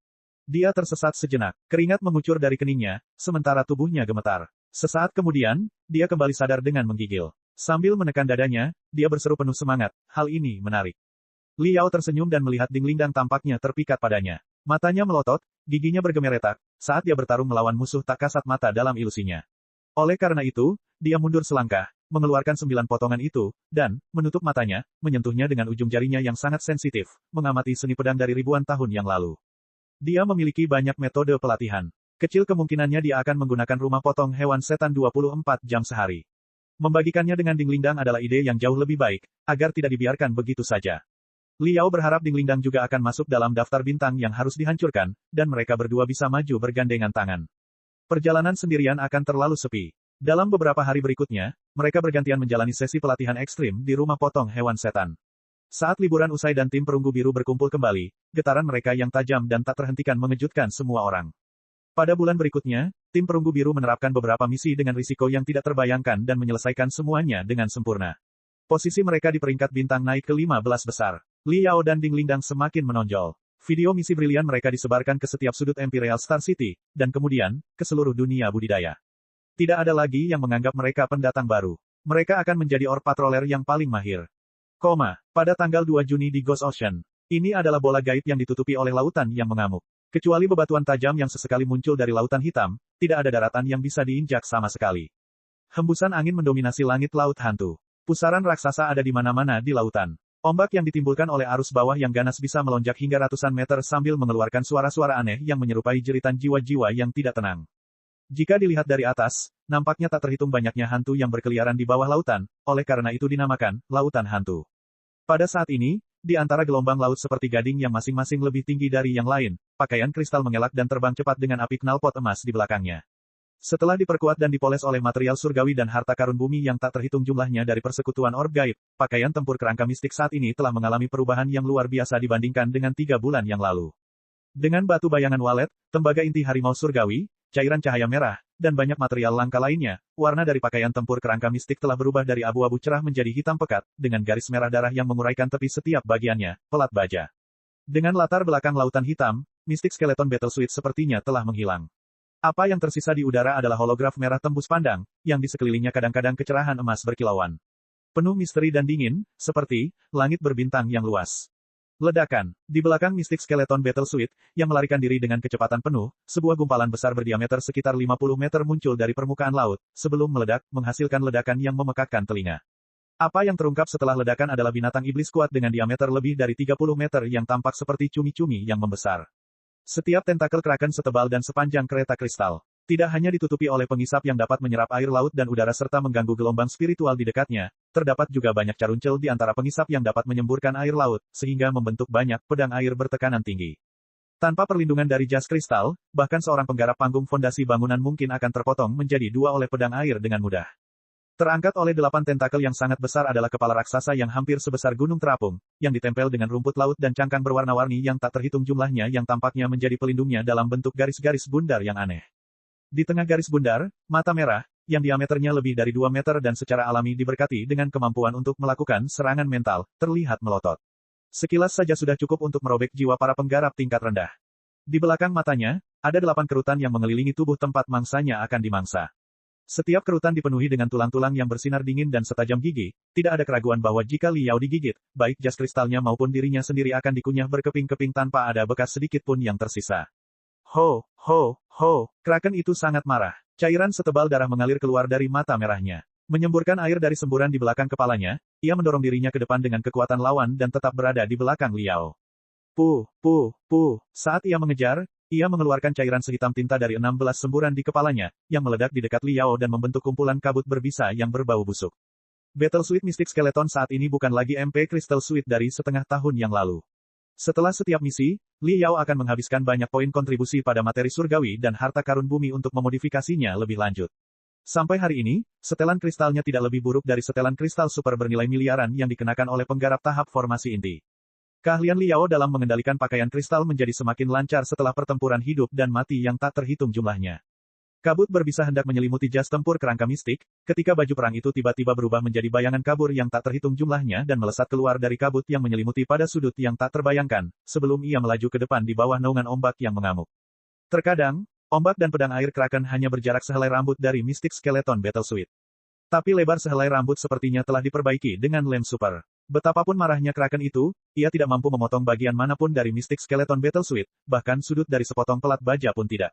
Tiba-tiba, ratusan bayangan kabur melebur menjadi satu. Battle Suit Mystic Skeleton terhenti tiba-tiba. Di depan adalah tempat berkumpulnya arus. Tembok air raksasa setinggi 50 meter dan panjang hampir 1000 meter menghalangi jalannya. Kraken itu mencicit kegirangan. 8 pusaran raksasa diaduk oleh tentakelnya, sementara ia menyerbu ke arahnya dengan kecepatan penuh. Sayang sekali karena sebesar bola matanya, penglihatannya tidak cukup bagus, kalau tidak, ia akan melihat senyum kejam di wajah Liao. K-16 suara bergema pada saat yang sama, saat 16 ledakan terjadi di permukaan laut sekitar Kraken. 16 ledakan biru terang melanda, membekukan ombak ganas menjadi patung padat. Bersama dengan Kraken, seluruh lautan seluas 100 meter persegi dikonsolidasikan menjadi gunung es raksasa. Retak, retak, retak, retak. Kraken itu cukup sulit. Granat penjara dingin dari Star Ocean Imperium yang seharusnya mampu membekukan segala sesuatu dalam jangkauannya hanya menghentikan pergerakannya sebentar. Segera, lautan yang membeku pecah. Mata merah tua yang tadinya kaku sesaat mulai berputar dengan ganas lagi, mengeluarkan cahaya merah yang ganas. Namun bagi Liao, momen kekakuan sudah lebih dari cukup. Liao menginjak udara, meninggalkan 2 lubang raksasa berdiameter lebih dari 10 meter di dinding air laut yang tingginya puluhan meter. Kemudian dia berbelok tajam dan aneh dan mengedipkan mata di depan mata raksasa Kraken. 3 pisau tajam terbentang dari lengan kirinya, mengubah lengan kirinya menjadi cakar logam. Masing-masing cakar diukir dengan susunan rune yang rumit. Kristal sumsum yang sangat berharga tertanam di antara cakarnya. Busur listrik ungu dan api biru menari-nari di cakarnya, mengoyak udara dengan suara pecah. Dibandingkan dengan senjata jarak dekat arus utama seperti pedang rantai dan pedang getar, Flash Claws kurang populer. Itu karena memegang seni cakar seringkali merupakan proses yang menyakitkan. Selain itu, serangan itu hanya bisa dilakukan dengan tetap dekat dengan musuh selama pertempuran. Oleh karena itu, sebagian besar penggarap yang menyukai ketenangan dan keanggunan tidak tertarik pada mereka. Li Yao berbeda, tangannya telah menahan siksaan teknik, tulang lembut 1000 jari. Proses pelatihan yang menyedihkan itu seperti hidup di neraka. Dibandingkan dengan teknik Thousand Fingers Softbone, tidak ada lagi seni cakar yang kejam. Selain itu, teknik Thousand Tempering Hundred Refining telah memberinya kekokohan tubuh yang luar biasa, membuatnya cocok untuk pertarungan jarak dekat. Senjata jarak dekat seperti Flash Claw cocok untuk segala kebutuhannya. Flash Claw khusus yang dia gunakan telah disempurnakan oleh Elder Falcon Strike Sec yang terkenal dengan seni cakarnya. Itu telah ditandai dengan segel jiwanya, membedakannya sebagai salah satu edisi terbatas dari edisi produksi massal yang dibuat untuk murid biasa. Li Yao selanjutnya memolesnya dengan lebih dari 3 jenis bahan surgawi dan harta karun duniawi, serta kristal sumsum yang berlimpah tanpa mempertimbangkan biayanya, melalui teknik kuno dari klan peleburan 100. Itu jelas merupakan salah satu Flash Claws terbaik di dunia. Oleh karena itu, meskipun dia baru berlatih dengan seni cakar neraka biru elektrik ungu, selama kurang lebih 1 bulan, cakar kilat pamungkas ini masih mengeluarkan petir biru ungu yang panjangnya hampir 1 meter saat menyambarnya, satu-satunya mata merah Kraken. Bab 386, Membunuh Iblis yang Mematikan. Ting, cakar tajam yang diselimuti busur listrik ungu dan api biru menimbulkan suara berderak seperti sepotong logam yang menabrak batu. Itu gagal menembus. Bola mata Kraken itu besar dan lembut, itulah kelemahan terbesarnya. Bagaimana mungkin ia tidak bersiap menghadapinya? Sesaat sebelum Flash Claw jatuh, permukaan bola mata ditutupi lapisan membran transparan yang melindungi bola mata seolah-olah itu adalah kaca temper. Membran itu tampaknya memiliki ketahanan luar biasa terhadap energi spiritual. Tidak peduli seberapa kuatnya petir dan apinya, mereka tidak mampu menembus pertahanan sama sekali dan menghilang begitu saja setelah mencapainya. Sementara itu, lautan beku retak akibat kekuatan kasar Kraken. Bergerigi, celah raksasa muncul di permukaan. Kraken itu terlepas dalam waktu singkat. Mata merahnya dipenuhi dengan rasa jijik dan kebencian. Serangan mentalnya menimbulkan kekacauan di otak Li Yao seperti jarum besi yang terbakar. Sambil mengertakkan giginya, Li Yao mengubah cakarnya menjadi ribuan bayangan kabur, yang bersenandung dan tampak kabur. Itu bergetar hampir 10.000 kali per detik. Setelah getaran frekuensi tinggi, retakan pertama muncul pada selaput yang menutupi mata merah. Kesenjangan yang saling berhubungan di lautan beku juga semakin besar. Di banyak tempat, es jatuh ke dalam kawah dan air laut melonjak hingga puluhan meter seperti air mancur. Salah satu tentakel Kraken telah terbebas dari es. Ia memukuli es dengan ganas, berharap esnya bisa pecah lebih banyak lagi.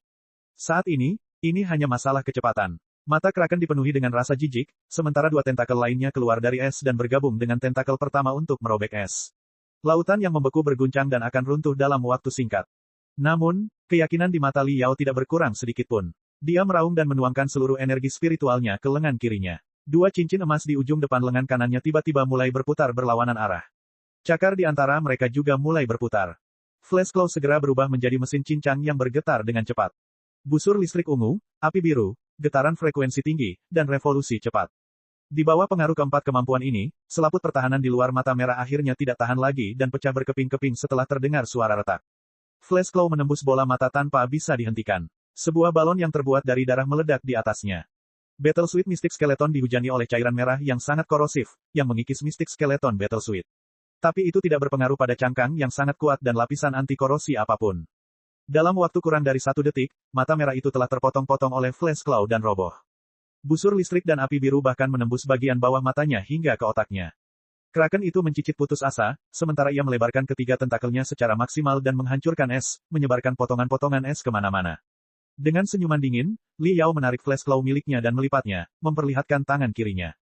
Bersamaan dengan itu, tangan kanannya mengambil pedang pemotong angin darah rebus.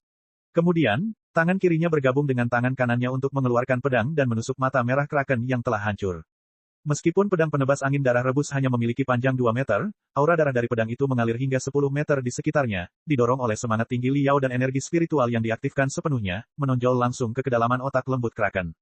Li Yao tidak berhenti di situ saja. Dia memutar pedangnya dengan brutal, seolah-olah dia sedang mencoba membuat otak Kraken menjadi berantakan. Baru setelah tentakel keempat Kraken, yang paling dekat dengannya, terbebas dari es dan menebasnya dengan hembusan angin, dia menarik pedangnya keluar dan melompat sejauh 3 meter.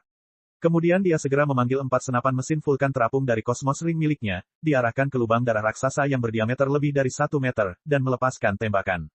Peluru es, peluru api, peluru korosif, peluru peledak, semua jenis peluru yang telah diukir dengan susunan rune serangan yang kuat dan dibersihkan oleh baptisan darah yang menghujani Kraken, yang bergetar akibat serangan tanpa henti.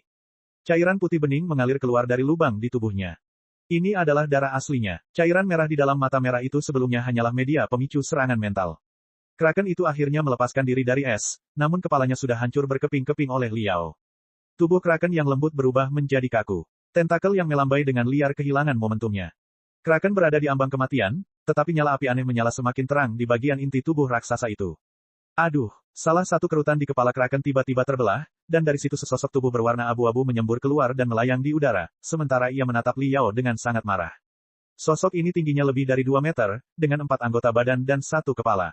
Fitur wajahnya, meski melengkung, masih bisa dibedakan. Tidak ada rambut apapun di sekitar tubuhnya, hanya lapisan sisik yang langka. Bip, bip, prosesor kristal dari Mystic Skeleton Battle Suite segera mengambil informasi tentang iblis itu. Sang Hang, peringkat 2722 dalam daftar iblis mematikan. Dia pandai dalam serangan mental dan memiliki keterampilan luar biasa untuk melarikan diri melalui air. Lebih penting lagi, dia pandai membiarkan biokimia berdasarkan semua jenis hewan laut yang kuat. Untuk membiarkan apa yang disebut binatang biokimia, janin iblis yang kuat, dan terkadang bahkan raja iblis, akan dipilih dan dimodifikasi melalui semua jenis seni rahasia. Setelah makhluk biokimia tumbuh, mereka akan memiliki kekuatan fisik yang sangat besar serta otak yang kuat, tetapi dengan sedikit kesadaran diri. Satu-satunya hal yang mereka miliki sejak lahir adalah naluri alami untuk berburu dan bertahan hidup yang tidak berbeda dengan hewan biasa. Untuk iblis berdarah perak yang cerdas, mereka bisa memasuki binatang biokimia dan menghubungkan otak mereka bersama-sama sehingga binatang biokimia itu akan menjadi senjata mereka dalam pertempuran, dan kemampuan mereka akan sangat ditingkatkan. Metode seperti itu tidak hanya memberi mereka kekuatan fisik yang luar biasa, tapi juga tidak menimbulkan risiko serangan balik ketika binatang iblis dijinakkan dengan serangan mental. Binatang biokimia bagi iblis berdarah perak sama seperti pakaian kristal bagi penggarap. Jauh lebih sulit untuk membiarkan makhluk biokimia. Namun begitu berhasil, produk tersebut seringkali jauh lebih kuat daripada pakaian kristal pada umumnya. Sang Hang adalah seorang ahli dalam pengembangbiakan binatang biokimia laut yang namanya ada dalam daftar setan mematikan. Tentu saja, dia cukup bijaksana untuk mencari informasi tentang lawannya dengan 2 serangga informasi yang menggeliat di samping lubang telinganya. 3 pupil mata bulat Sang Hai tiba-tiba mengecil, seraya dia tersentak. Hering Liao, peringkat 2833 dalam daftar bintang yang harus dihancurkan. Sang Hai berbalik dan melompat ke laut tanpa ragu-ragu. Meskipun keduanya berada dalam daftar yang harus dibunuh satu sama lain dan berada di peringkat yang sama, dia tetap berada di posisi tersebut untuk waktu yang cukup lama, karena kemampuannya kurang lebih telah mencapai batasnya. Di sisi lain, Hering Liao adalah pria brutal yang baru saja masuk daftar beberapa bulan lalu.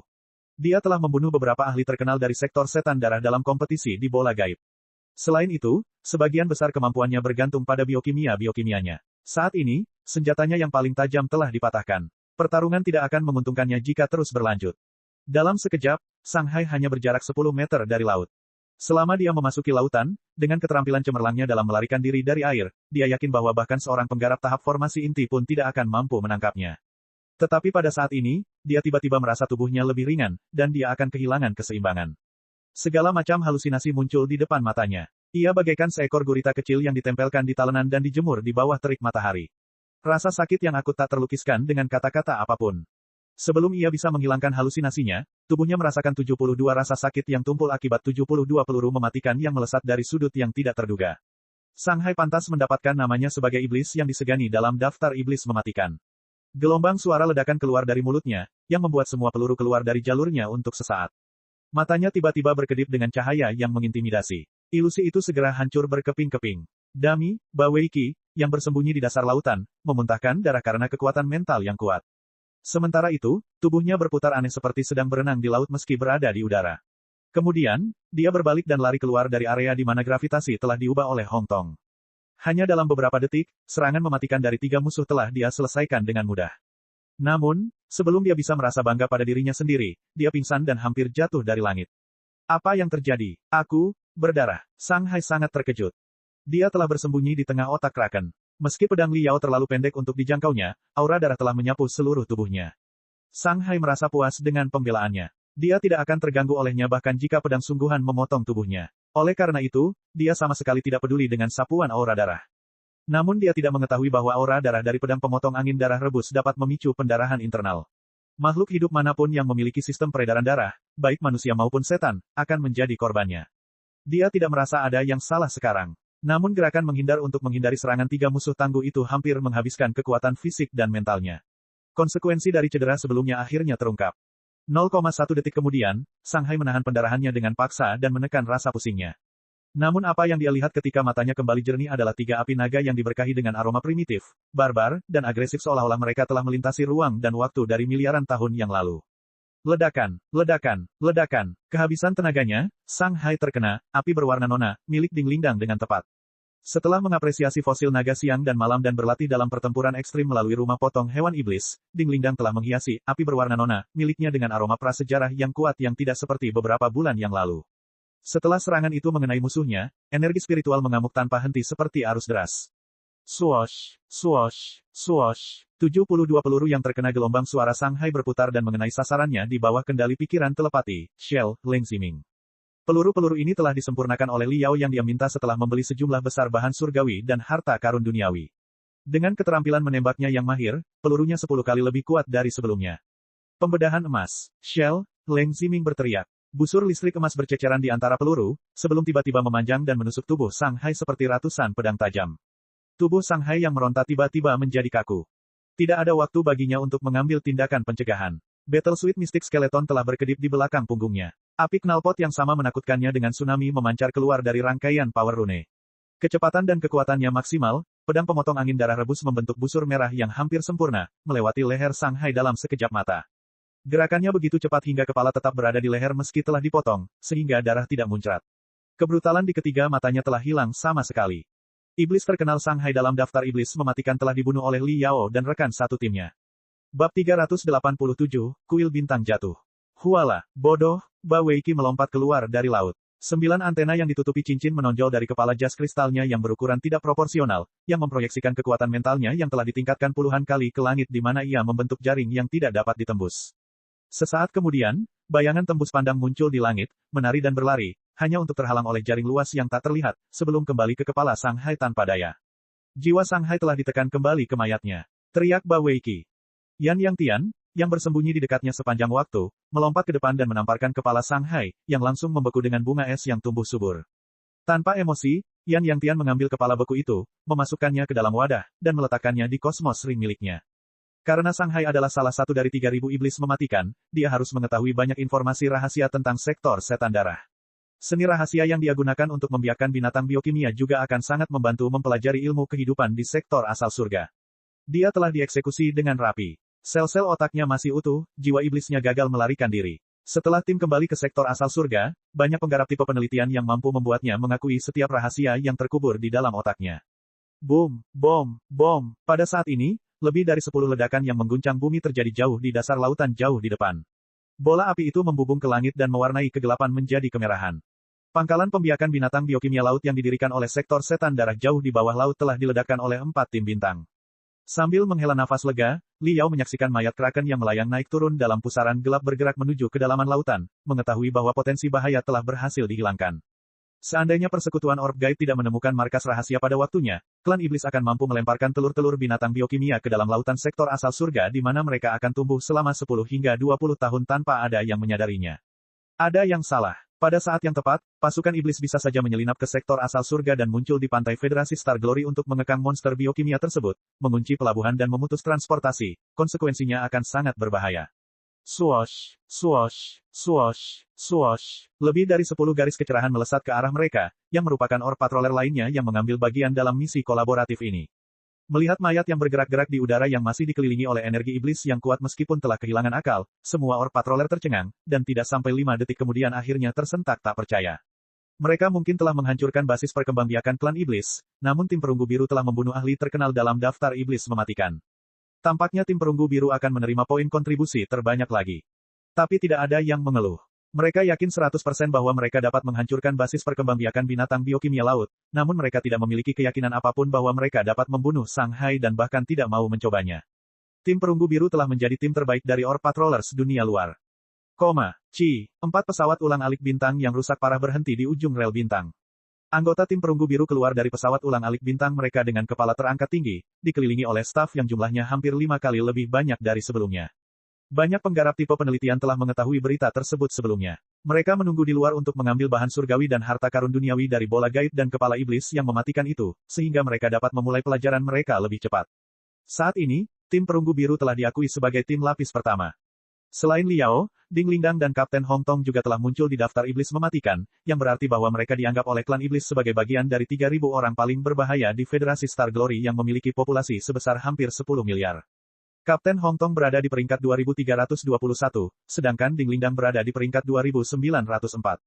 3 anggota tim termasuk dalam daftar bintang yang harus dihancurkan. Hal itu menandakan personel tim terorganisir dengan rapi. Tidak ada kekurangan berarti. Bahkan jika tim mengalami kerusakan besar dalam pertempuran, di mana 1 atau 2 anggota utama tewas, kemampuan tim tidak akan hilang seluruhnya.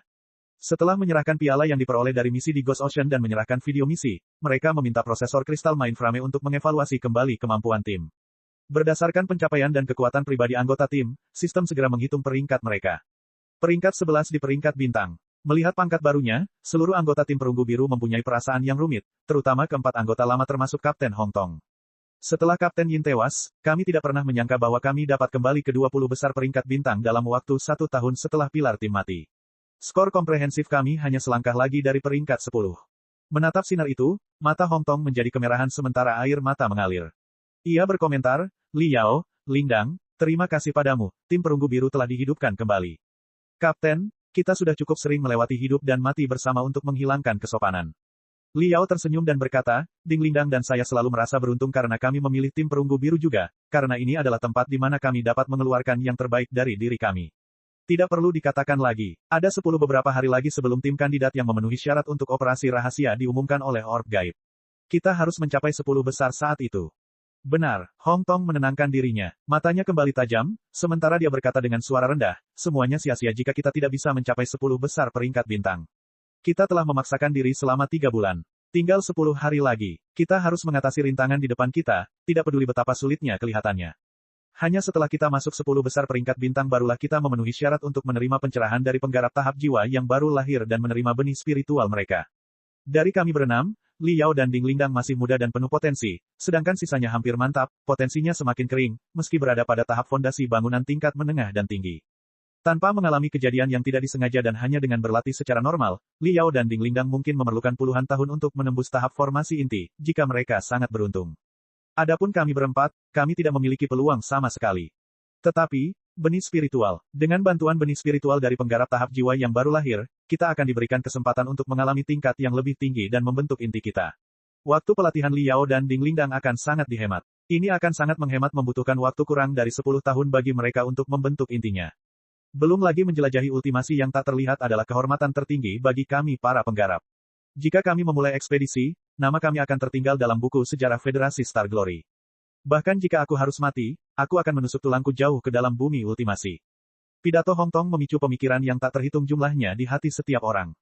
Dari zaman kuno hingga saat ini, jutaan penggarap telah mencari jalan menuju keabadian, namun tidak satupun dari mereka yang berhasil.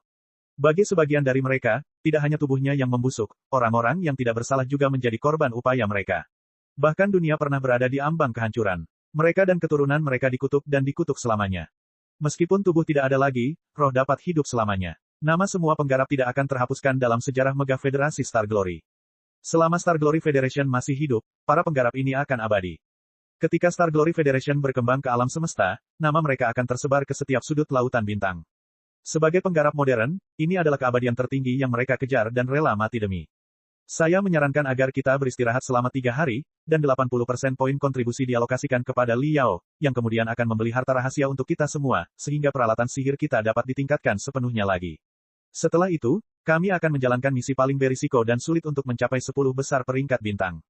Kapten Hong Tong melambaikan tangannya dengan penuh semangat.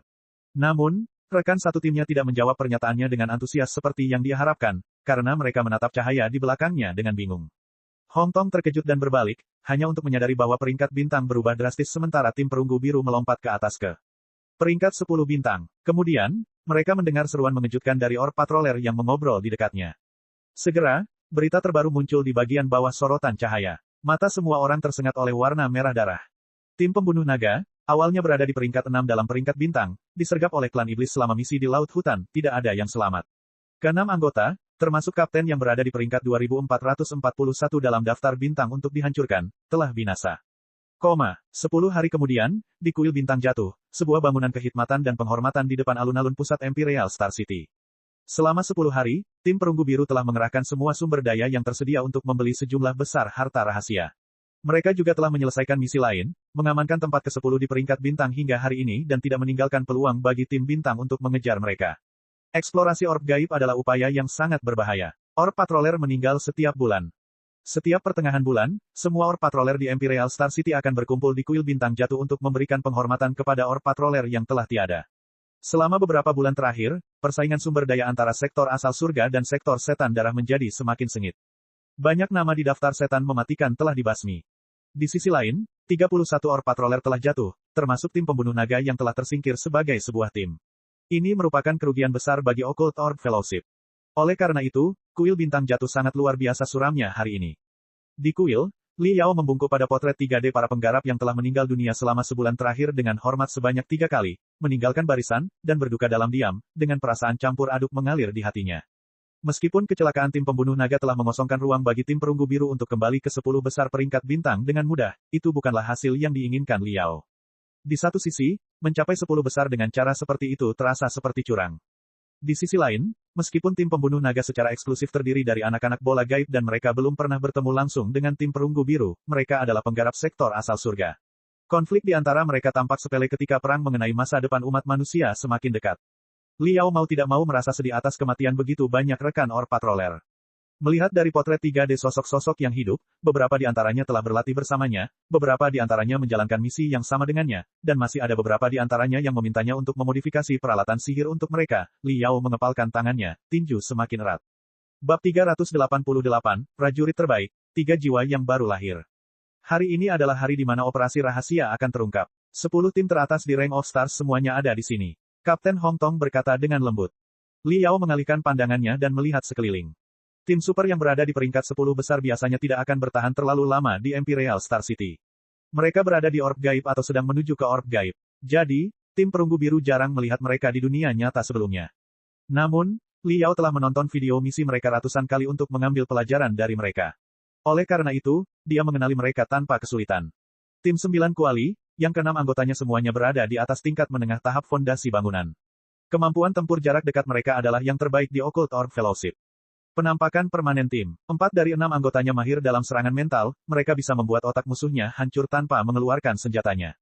Tim Taring Putih. Ke-6 anggotanya adalah ahli senjata yang ahli dalam tembak-menembak. Begitu jaring api mereka terbentuk, bahkan Raja Iblis pun mungkin akan langsung tercincang. Tentu saja, ada juga tim jiwa guntur yang dipimpin oleh Yan Jun, yang pertama di peringkat bintang selama 1 tahun penuh dan raja dari persekutuan orbit gaib yang tidak perlu dipertanyakan lagi. Saat Li Yao mengamati 9 tim lainnya, mereka juga mengamatinya dengan tenang. Tim perunggu biru pernah menjadi tim 5 teratas. Kembalinya dia tidak terlalu mengejutkan. Anggota lama seperti Hong Tong dan Ba Weiki semuanya adalah orb patroller terampil yang kemampuannya diakui dengan baik. Di sisi lain, penampilan 2 pendatang baru yang membuka mata, yaitu Vulture Li Yao dan Inferno Witch Ding Lingdang, sempat menarik perhatian beberapa orb patroller dan sekte cultivation. Butuh waktu lama sebelum 2 dunia menyatu sepenuhnya. Menurut para astronom, prosesnya bisa memakan waktu 20 atau bahkan 30 tahun. Karena tingkat perkembangan kedua dunia serupa satu sama lain, ada kemungkinan besar bahwa tidak satu pun dari mereka akan mampu mengalahkan musuh bebuyutannya sebelum perang terakhir, bukan tanpa beberapa kecelakaan yang sangat menguntungkan. Artinya, perang ini bisa berlangsung selama beberapa dekade. Para penggarap muda yang penuh potensi seperti Li Yao dan Ding Lingdang mungkin masih berada di tingkat awal atau menengah tahap fondasi bangunan saat ini. Namun setelah 20 hingga 30 tahun berlatih dan membunuh, kemungkinan besar mereka akan menjadi ahli kelas 1 selama mereka cukup beruntung untuk tidak terbunuh. Saat kedua pihak saling melihat, angin sepoi-sepoi tanpa tanda apapun mulai bertiup di dalam kuil. Dalam sekejap mata, 3 bayangan muncul di depan kuil sebelum mereka berkonsolidasi, seolah-olah mereka telah berdiri di sana sepanjang waktu. Li Yao sepenuhnya segar. Para ahli sebenarnya ada di sini. Di sebelah kiri, adalah seorang pria atletis botak dengan tinggi lebih dari 2 meter. Otot-ototnya yang menonjol meninggalkan ilusi bahwa tuxedo hitamnya terlalu ramping dan akan robek kapan saja. Ada pedang terbang yang sangat kecil di punggungnya, yang sangat kecil hingga tampak seperti mainan anak-anak. Untuk pria berotot dengan tinggi dan berat badannya, masuk akal jika dia menggunakan pedang rantai yang panjangnya 2 meter atau bahkan 3 meter. Namun, senjatanya adalah pedang terbang yang panjangnya tidak lebih dari 20 cm, seperti tusuk gigi besi dibandingkan penampilannya. Kontrasnya agak lucu. Yang di tengah adalah seorang lelaki tua berpenampilan polos yang mengenakan pakaian biasa. Wajah mengantuk dan rambut abu-abu yang berantakan dapat ditemukan di mana-mana di kota pada para pensiunan lelaki tua yang bermalas-malasan setiap hari. Di sebelah kanan, itu adalah seorang wanita paruh baya yang anggun. Karena mereka di sini untuk memberi penghormatan kepada para pejuang yang dikorbankan, dia mengenakan gaun putih, secara alami membawa kesan bahwa dia adalah sudut yang bukan milik dunia ini. Aura ketiga ahli itu terkunci di dalam tubuh mereka tanpa sedikit pun bocor. Tapi tetap saja, dominasi luar biasa dari mereka bisa dirasakan. Ini pastilah apa yang oleh para penyair disebut, penindasan tanpa jejak. Jiwa yang baru lahir. 3 penggarap tahap jiwa yang baru lahir. Mata Liao penuh gairah. Dia berpikir untuk menutup kelopak matanya dengan jari-jarinya, sehingga dia tidak akan melewatkan apapun yang dikatakan atau dilakukan oleh penggarap panggung jiwa yang baru lahir. Di seluruh sektor asal surga, hanya ada beberapa lusin penggarap tahap jiwa baru lahir, dan kurang dari 1000 penggarap tahap formasi inti. Di antara penggarap tahap jiwa yang baru lahir, ada kurang dari 10 penggarap tipe pertempuran. Sebagian besar penggarap tahap jiwa yang baru lahir adalah penggarap tipe admin dan tipe penelitian. Lagi pula, kemajuan para penggarap tipe pertempuran seringkali membutuhkan pertempuran sengit. Angka kematian mereka jauh lebih tinggi dibandingkan angka kematian penggarap jenis lainnya. Ketiga penggarap panggung jiwa yang baru lahir semuanya adalah anggota Dewan Persekutuan Orbit Gaib. Liao telah membayar banyak sekali poin kontribusi untuk video tutorial mereka sebelumnya. Oleh karena itu, dia langsung mengenali mereka. Mereka semua adalah penggarap tipe pertempuran. Sepertiga prajurit terbaik dari sektor asal surga berdiri tepat di depannya. Sebagai penghormatan dan rasa hormat, Liao menahan napas dan mengingat kembali kisah-kisah tentang 3 penggarap panggung jiwa yang baru lahir. Orang tua berantakan yang tidak mencolok di tengah adalah Dewa Besi, Yan Ba, yang dikenal sebagai praktisi tubuh terbaik di sektor asal surga, yang merupakan mantan pemimpin sekte tinju luar biasa dan juga seorang fundamentalis tubuh yang membenci segala macam sihir, peralatannya dan hanya menggunakan tinjunya sendiri selama pertarungan. Liao telah mempelajari salah satu video pertarungannya sebelumnya, di mana dia mengalahkan Raja Iblis sampai mati dengan tangan kosong dalam waktu kurang dari 5 detik. Liao harus mengakui bahwa tinjunya adalah senjata paling tangguh di dunia, lebih tajam daripada peralatan sihir manapun. Wanita parubaya di sebelah kanan adalah Sevenfold Dreams Meng Weiyang, seorang kultivator tipe bibrida yang berbakat dalam pertempuran dan budaya. Dia adalah seorang ilusionis agung, salah satu profesi paling misterius di dunia penggarap. Dia paling baik dalam menciptakan negeri ajaib ilusi dengan penanya di mana musuhnya akan terjebak dalam adegan tanpa akhir yang didominasi oleh aturan yang ditulis olehnya. Pria botak dan berotot di sebelah kiri yang menggunakan senjata yang ukurannya sangat bertolak belakang dengan dirinya memiliki julukan yang juga tidak sesuai dengan tinggi badannya, Pasir. Pasir, Satianxing, 192 tahun, pendiri, Sekolah Pasir. Sekolah Pasir, juga dikenal sebagai Pasir Hisap. Itu bukanlah sekte sungguhan tetapi sebuah seminar yang diadakan secara rutin di mana para penggarap dari berbagai sekte dengan keyakinan yang sama berkumpul dan bertukar ide dan pemikiran mereka. Para penggarap yang berpartisipasi di Sekolah Pasir berpendapat bahwa kecepatan adalah faktor penentu kekuatan. Selama kecepatannya cukup tinggi, sebutir pasir sudah cukup untuk membunuh penggarap panggung jiwa yang baru lahir. Oleh karena itu, peralatan sihir, sinar mistik, dan semua teknologi sepele lainnya semuanya tidak diperlukan. Hanya ada satu hal yang dipelajari oleh School of Zen, yaitu bagaimana mempercepat suatu benda biasa ke kecepatan super tinggi yang melampaui batas. Hasilnya, Sekolah Pasir juga dikenal sebagai Sekolah Akselerasi. Beberapa orang percaya bahkan berpendapat bahwa, ketika momentumnya menembus batas tertinggi, sebutir pasir dapat menghancurkan sebuah planet menjadi berkeping-keping dengan mudah, apalagi penggarap panggung jiwa yang baru lahir. Tentu saja, menjaga pasir tetap utuh pada kecepatan tinggi adalah masalah yang berbeda. Meskipun banyak penggarap yang secara terbuka menyatakan bahwa prinsip-prinsip Sekolah Pasir hanyalah lelucon, tidak satupun dari mereka yang berani meremehkan Satianxing sendiri. Dalam perdebatan mengenai apa yang dimaksud dengan jalan yang benar dalam budidaya, Satianxing telah membuktikan teorinya berkali-kali dengan kecepatan luar biasa dari pedang terbang yang tampak biasa di punggungnya. Kemunculan 3 penggarap panggung jiwa yang baru lahir membuat seluruh kuil menjadi sunyi senyap. Semua orang menatap mereka dengan penuh semangat dan kekaguman seperti Liao. Ketiga penggarap panggung jiwa yang baru lahir memberi hormat kepada patroli orb yang dikorbankan dengan sungguh-sungguh terlebih dahulu. Setelah berkabung dalam diam selama 1 menit, mereka berbalik dan menatap kerumunan dengan mata tajam. Meng Weiyang berkata dengan serius, 3 bulan yang lalu, Persekutuan Orbit Gaib mengumumkan sebuah operasi rahasia yang memerlukan 10 tim kandidat. Tim yang kita pilih akan menerima pencerahan tanpa pamrih dari 9 anggota Dewan Persekutuan Orbit Gaib serta penggarap tahap jiwa yang baru lahir di surga sektor asal. Saya yakin sebagian besar dari Anda pernah mendengar 1 atau 2 hal tentang operasi rahasia. Kami akan memulai eksplorasi ultimaci. Menurut intelijen terbaru kami, sektor Blood Demon juga mengerahkan semua sumber daya yang mereka miliki untuk membangun susunan teleportasi super yang belum pernah ada sebelumnya bernama Eye of Blood Demon. Sementara itu, mereka telah menyaring para pangeran dan bangsawan yang menjanjikan, dari semua kerajaan iblis, membangun tubuh kandidat dengan metode paling kejam dan paling berdarah, dan bersiap mengirim mereka ke ultimaci. Apa yang saya katakan adalah bahwa Orb Patroller yang mengambil bagian dalam misi Ultimachi kemungkinan besar akan berhadapan dengan musuh paling tangguh dalam sejarah. Peluang dan bahaya telah dinyatakan dengan jelas kepada Anda. Jika ada di antara Anda yang ingin mundur, silakan mundur agar tim berikutnya dapat mengisi tempat Anda. Jika Anda sudah mengambil keputusan, misi Ultimachi akan resmi dimulai. Sekarang. Suatu hari kemudian, di lembah berbatu 300 km jauhnya dari Imperial Star City. 6 pangkalan militer berada di pinggiran, dengan posisi pedang terbang yang tak terhitung jumlahnya dan susunan rune pertahanan permukaan ke udara. Bahkan ada lebih dari 100 kapal perang kristal yang ditempatkan di kawasan ini. Di dalam lembah, terdapat kawah raksasa dengan diameter hampir 500 meter. Dinding bagian dalam kawah sehalus cermin, seolah terbuat dari kaca. Seluruh lubang tampaknya merupakan hasil dari meteorit raksasa. Melewati beberapa pos pemeriksaan, beberapa kapal udara kristal terbang menuju kawah. Dengan hidung menempel kuat ke jendela kabin, Li Yao mengamati kawah itu dengan cermat. Semakin dekat dia, semakin dia terkesan dengan kemegahan kawah tersebut. Itu memberi perasaan bahwa dia adalah seekor semut yang merangkak di panci yang sangat besar. Ketika dia berada 500 meter darinya, dia menyadari bahwa dinding kawah ditutupi rune seukuran telapak tangan. Untuk menutupi kawah raksasa dengan rune kecil, sungguh proyek yang luar biasa. Di tengah kawah terdapat lubang berdiameter lebih dari 10 meter yang mengarah ke bawah tanah, yang membuat kawah terlihat seperti corong.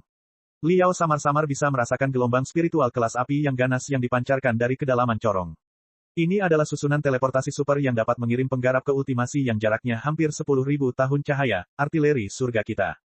Berdiri di depan kabin, Meng Wei yang berkata dengan bangga, karena skala susunan teleportasi terlalu besar dan rel bintang yang diminta terlalu panjang, mustahil untuk memperbaiki masalah mengenai kekerasan rel bintang dan energi spiritual, pasokan di darat.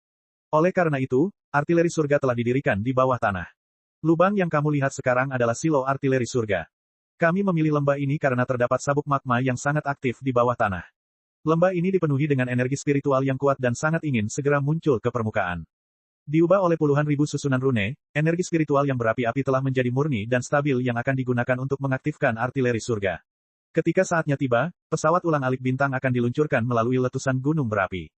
Bab 389, Secangkir Teku. Namun, sabuk magma bawah tanah tidak meledak setiap hari. Menurut para ahli, ia mengalami letusan sedang setiap setengah bulan dan keadaan letusan super setiap setengah tahun. Keadaan letusan super berikutnya akan terjadi dalam 1,5 bulan dari sekarang. Hanya dengan energi yang dilepaskan dari ledakan magma besar artileri surga dapat diaktifkan sepenuhnya untuk menembakkan pesawat ulang-alik bintang 5 menuju ultimasi. Meng Wei yang menjelaskan lebih detail lagi. Pemerintah federal berencana untuk memilih 5 dari 10 tim bintang teratas sebagai penjelajah gelombang pertama. Mereka akan melintasi lautan bintang dalam waktu 1,5 bulan, menempuh jarak hampir 10.000 tahun cahaya untuk pertama kalinya dalam sejarah. Namun karena ultimasi terlalu jauh dari sektor asal surga, hubungan spiritual antara pesawat ulang-alik bintang dan tanah air mereka akan menjadi sangat lemah setelah diluncurkan. Dalam waktu tidak lebih dari 24 jam, koneksi akan terputus. Oleh karena itu, angkutan bintang 5 yang berangkat dalam perjalanan tidak dapat dipulihkan. 30 Orb Patroller harus bertahan sendiri selama 1 bulan di ultimachi. 1 bulan kemudian, dengan energi ledakan magma sedang, artileri surga dapat diaktifkan hingga 50%, yang tidak cukup untuk meluncurkan pesawat ulang-alik bintang berawak tetapi lebih dari mampu mengirimkan 5 pesawat ulang-alik bintang kosong. 30 Orb Patroller harus menemukan 5 pesawat ulang-alik bintang kosong pada hari berikutnya dan kembali ke sektor asal surga melalui mereka. Adapun 5 tim bintang yang tersingkir, mereka akan menjadi kandidat lapis kedua untuk menjelajahi ultimachi lagi setengah tahun kemudian ketika sabuk magma memasuki kondisi super letusan lagi. Mendengarkan pengarahan dari Meng Wei Yang, semua orang di kabin memasang ekspresi tidak sabar dan agresif. Orb Patroller dari tim bintang yang berbeda saling memandang dengan rasa permusuhan yang tidak salah lagi. 5 dari 10. Ini akan menjadi persaingan yang sengit. Ding Lingdang berbicara kepada Li Yao dengan suara rendah, penuh semangat. Li Yao tidak seringan dia. Tak satu pun dari 10 tim teratas yang mudah diatasi. Semua orang berjuang demi kehormatan tertinggi dengan semua yang mereka miliki. Mereka saat ini berada di posisi ke-10. Itu hampir mencapai batasnya. Setiap langkah ke atas akan sangat sulit. Seorang Orb Patroller dari tim White Fang mengangkat tangannya dan bertanya, anggota Dewan Meng, saya ingin bertanya, pelatihan seperti apa yang akan kita terima di bulan mendatang, dan bagaimana ujian akhir akan dilakukan?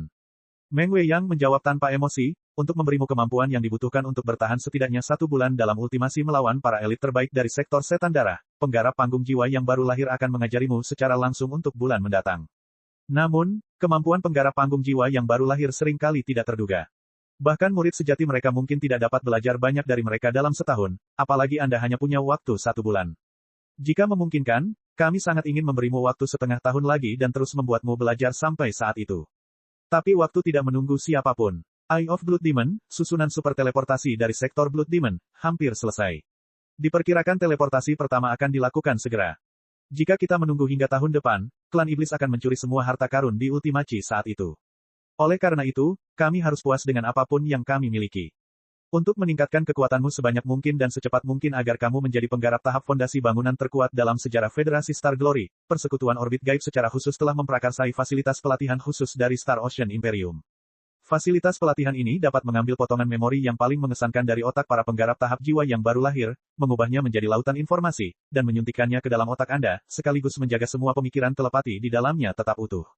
Selama kamu mampu mencerna dan menyerap ilmunya, kamu akan diberkahi dengan penggalan ingatan singkat dari penggarap panggung jiwa yang baru lahir.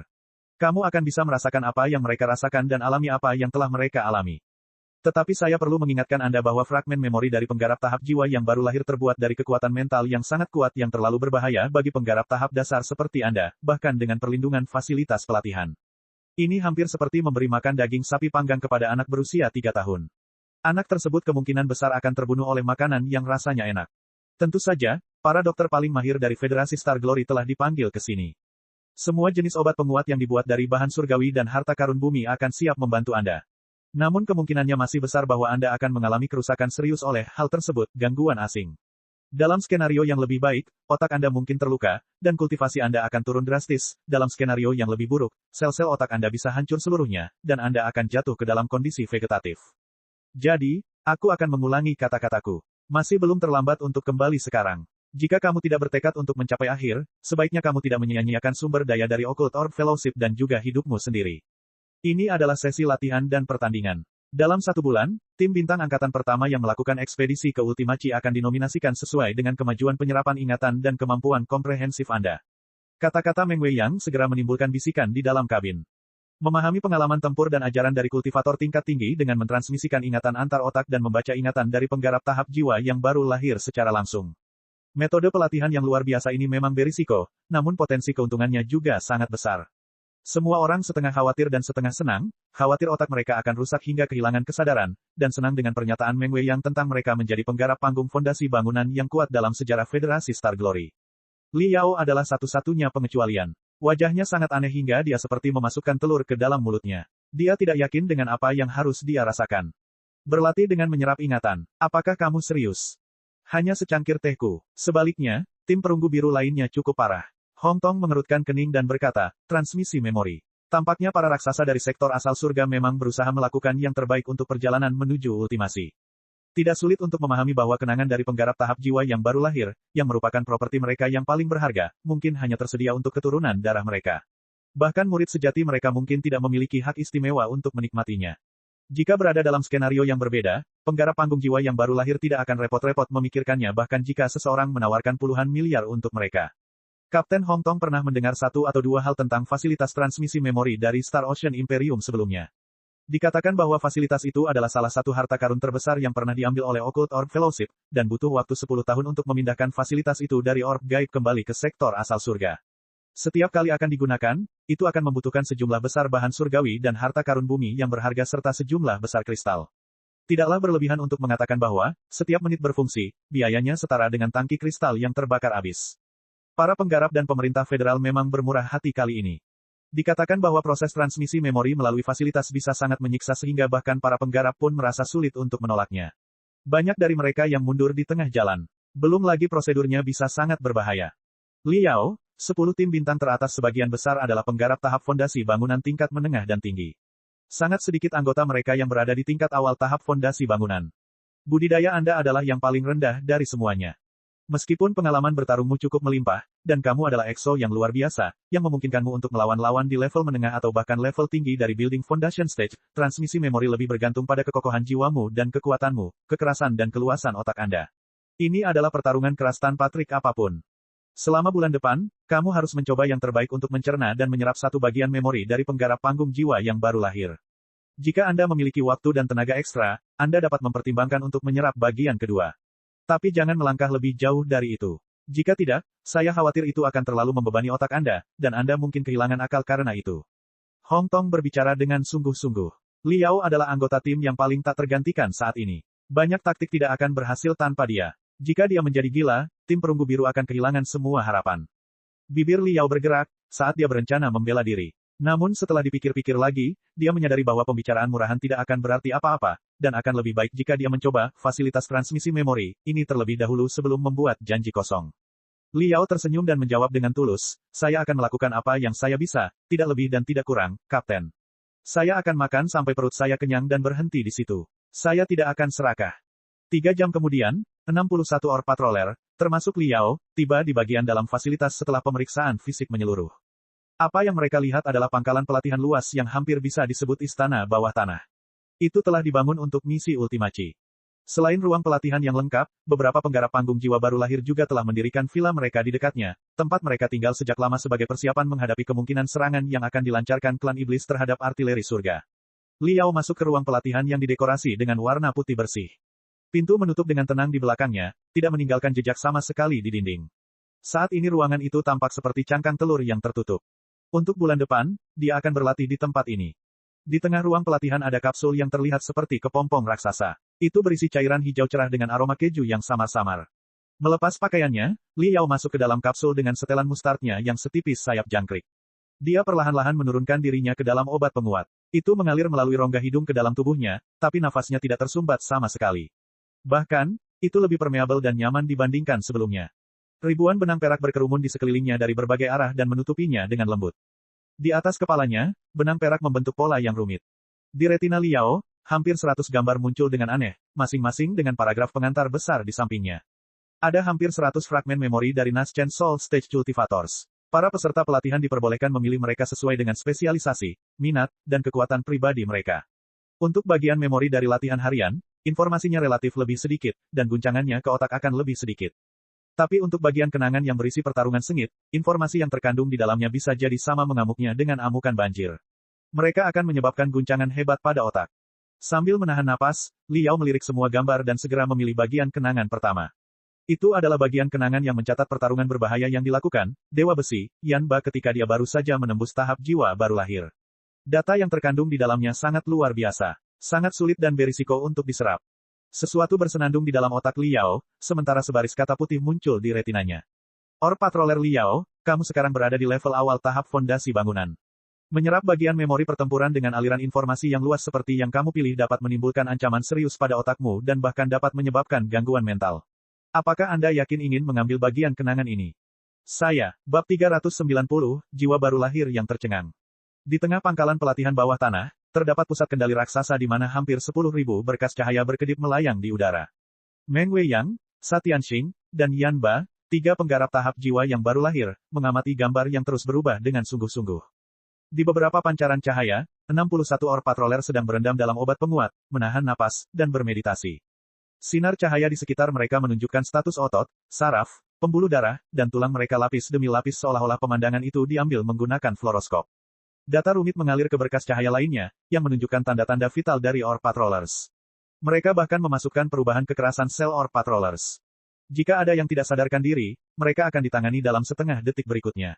Lagi pula, mengirimkan potongan memori dari penggarap panggung jiwa yang baru lahir ke dalam otak penggarap panggung fondasi bangunan bisa jadi sangat tidak aman. Prosesnya hampir sama dengan memasukkan kenangan pertempuran berdarah seorang prajurit pasukan khusus berpengalaman ke dalam otak seorang bayi. Hasil yang paling mungkin terjadi bukanlah bayi tersebut akan diberi banyak pengalaman, tetapi bayi tersebut akan langsung menjadi gila.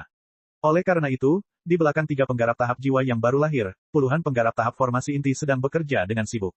Cukup banyak penggarap tahap pembentukan inti tipe penelitian yang memperhatikan dengan cermat status tubuh dan aktivitas sel otak dari Orc Patrollers. Sejumlah besar dokter, ahli gizi, dan perencana pelatihan juga hadir. Berdiri di belakang mereka adalah para petinggi militer dan puluhan anggota parlemen, yang semuanya juga ahli berpengalaman. Hampir 1/5 dari seluruh pasukan Star Glory Federation telah dikerahkan di tempat ini. Misi Ultimachi menyangkut nasib federasi serta seluruh sektor. Jika sektor setan darah mengambil peralatan sihir planet, atau bahkan peralatan sihir bintang, semua orang di sini akan kacau. Konsekuensi yang mengerikan telah mendorong pemerintah federal untuk menginvestasikan semua sumber daya yang tersedia untuk membangun para penggarap tahap fondasi bangunan terkuat dalam sejarah. Berbahaya. Itu terlalu berbahaya. Setelah 1 bulan pelatihan, aku khawatir banyak dari mereka akan menjadi gila. Jiwa beberapa dari mereka mungkin hancur dan membuat mereka terbunuh seketika, kata Dewa Besi Yanba dengan suara rendah, bukan mengungkapkan emosinya, tapi menyatakan fakta. Sa Tianxing, Pria botak dan berotot, menjawab dengan tenang, tetapi para elit sejati akan memiliki kesempatan untuk benar-benar membedakan diri mereka juga. Tidak ada cara kedua selain ini yang dapat meningkatkan kemampuan seorang penggarap tahap fondasi bangunan hingga puncaknya, itu tidak dapat dicapai dalam sejarah. Eksplorasi Ultimachi adalah misi berisiko yang mungkin memiliki tingkat kematian yang sangat tinggi. Jika mereka menjadi gila di sini, mereka dapat diberikan perawatan terbaik dengan cepat, tetapi jika mereka tidak mampu ketika berhadapan dengan iblis elit di ultimasi, mereka mungkin akan dibunuh tanpa meninggalkan jejak apapun. Satua benar, selama setengah dari mereka dapat lulus ujian dan melahap 3 hingga 5 bagian ingatan kita, peluang keberhasilan misi akan meningkat setidaknya 17%, kata Meng Wei yang secara faktual. Sedangkan bagi para ahli terkemuka di tahap fondasi bangunan seperti Yan Jun, mereka bahkan mungkin mampu menyerap lebih dari 10 keping ingatan. Jika demikian, mereka akan menjadi kunci kemenangan dalam ultimasi.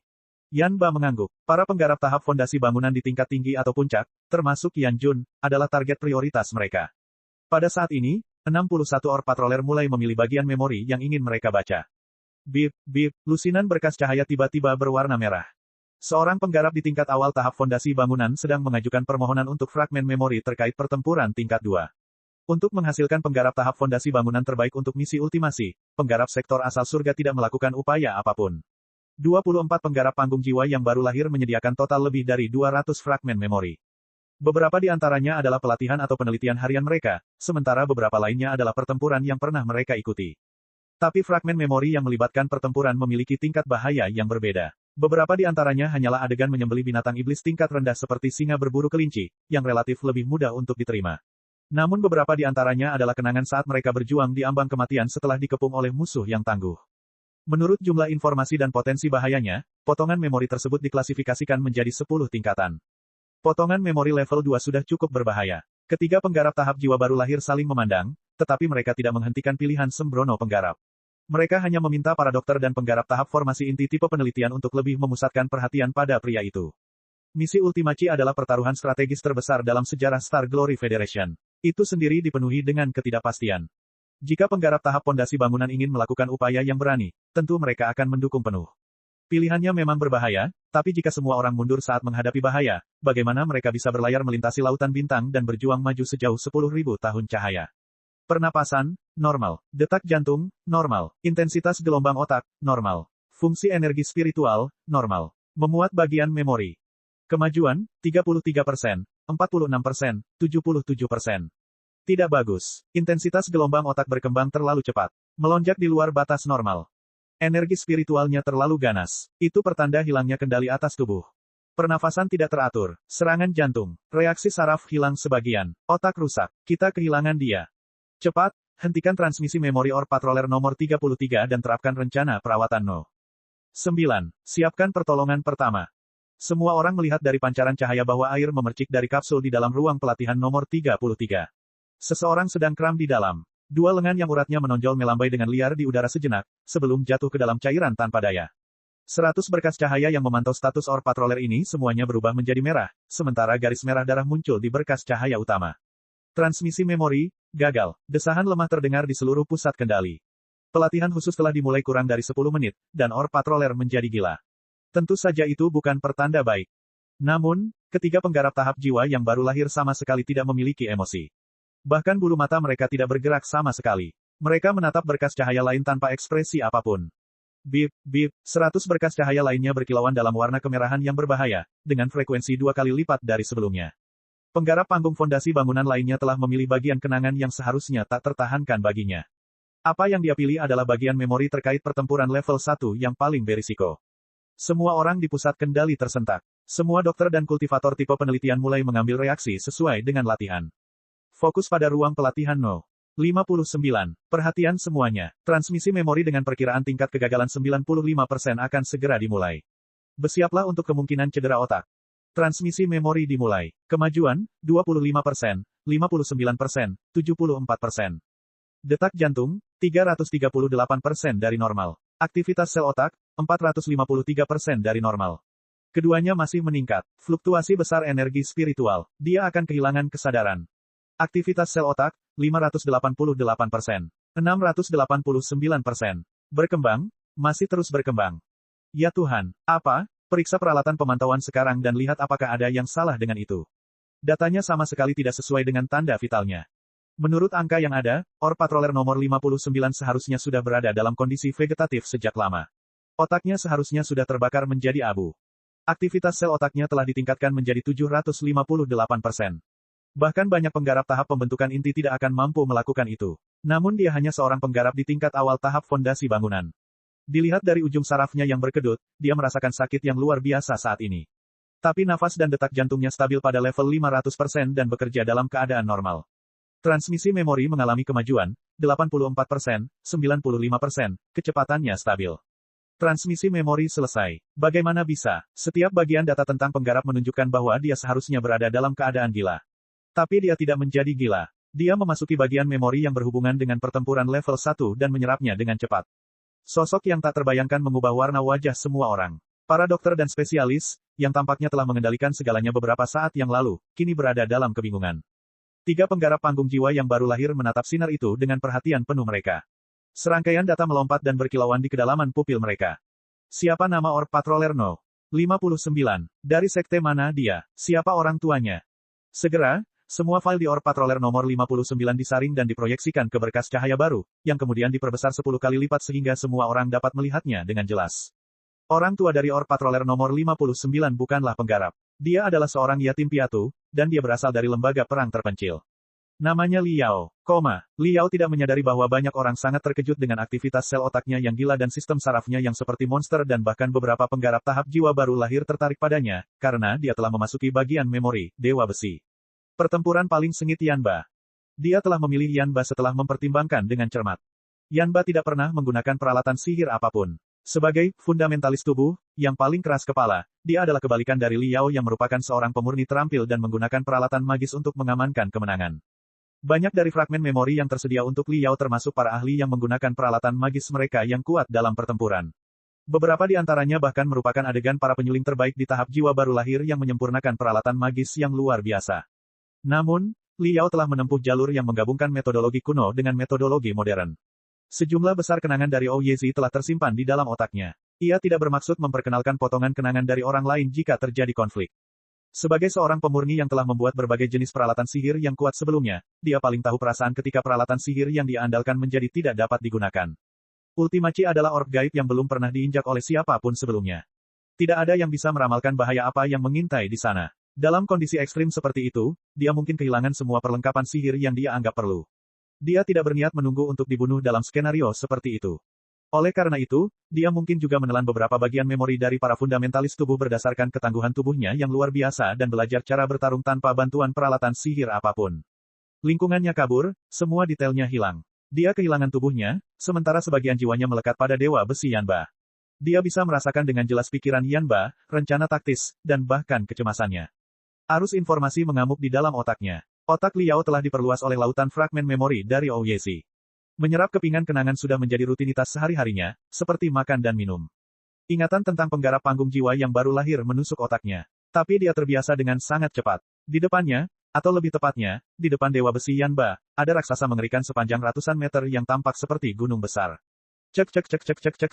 Rakan-rakan kultivator sekalian, sebelum retret, sila terus berkultivasi untuk jurus subscribe, like, share dan komentar agar sekte novel Sadim terus berkembang pesat.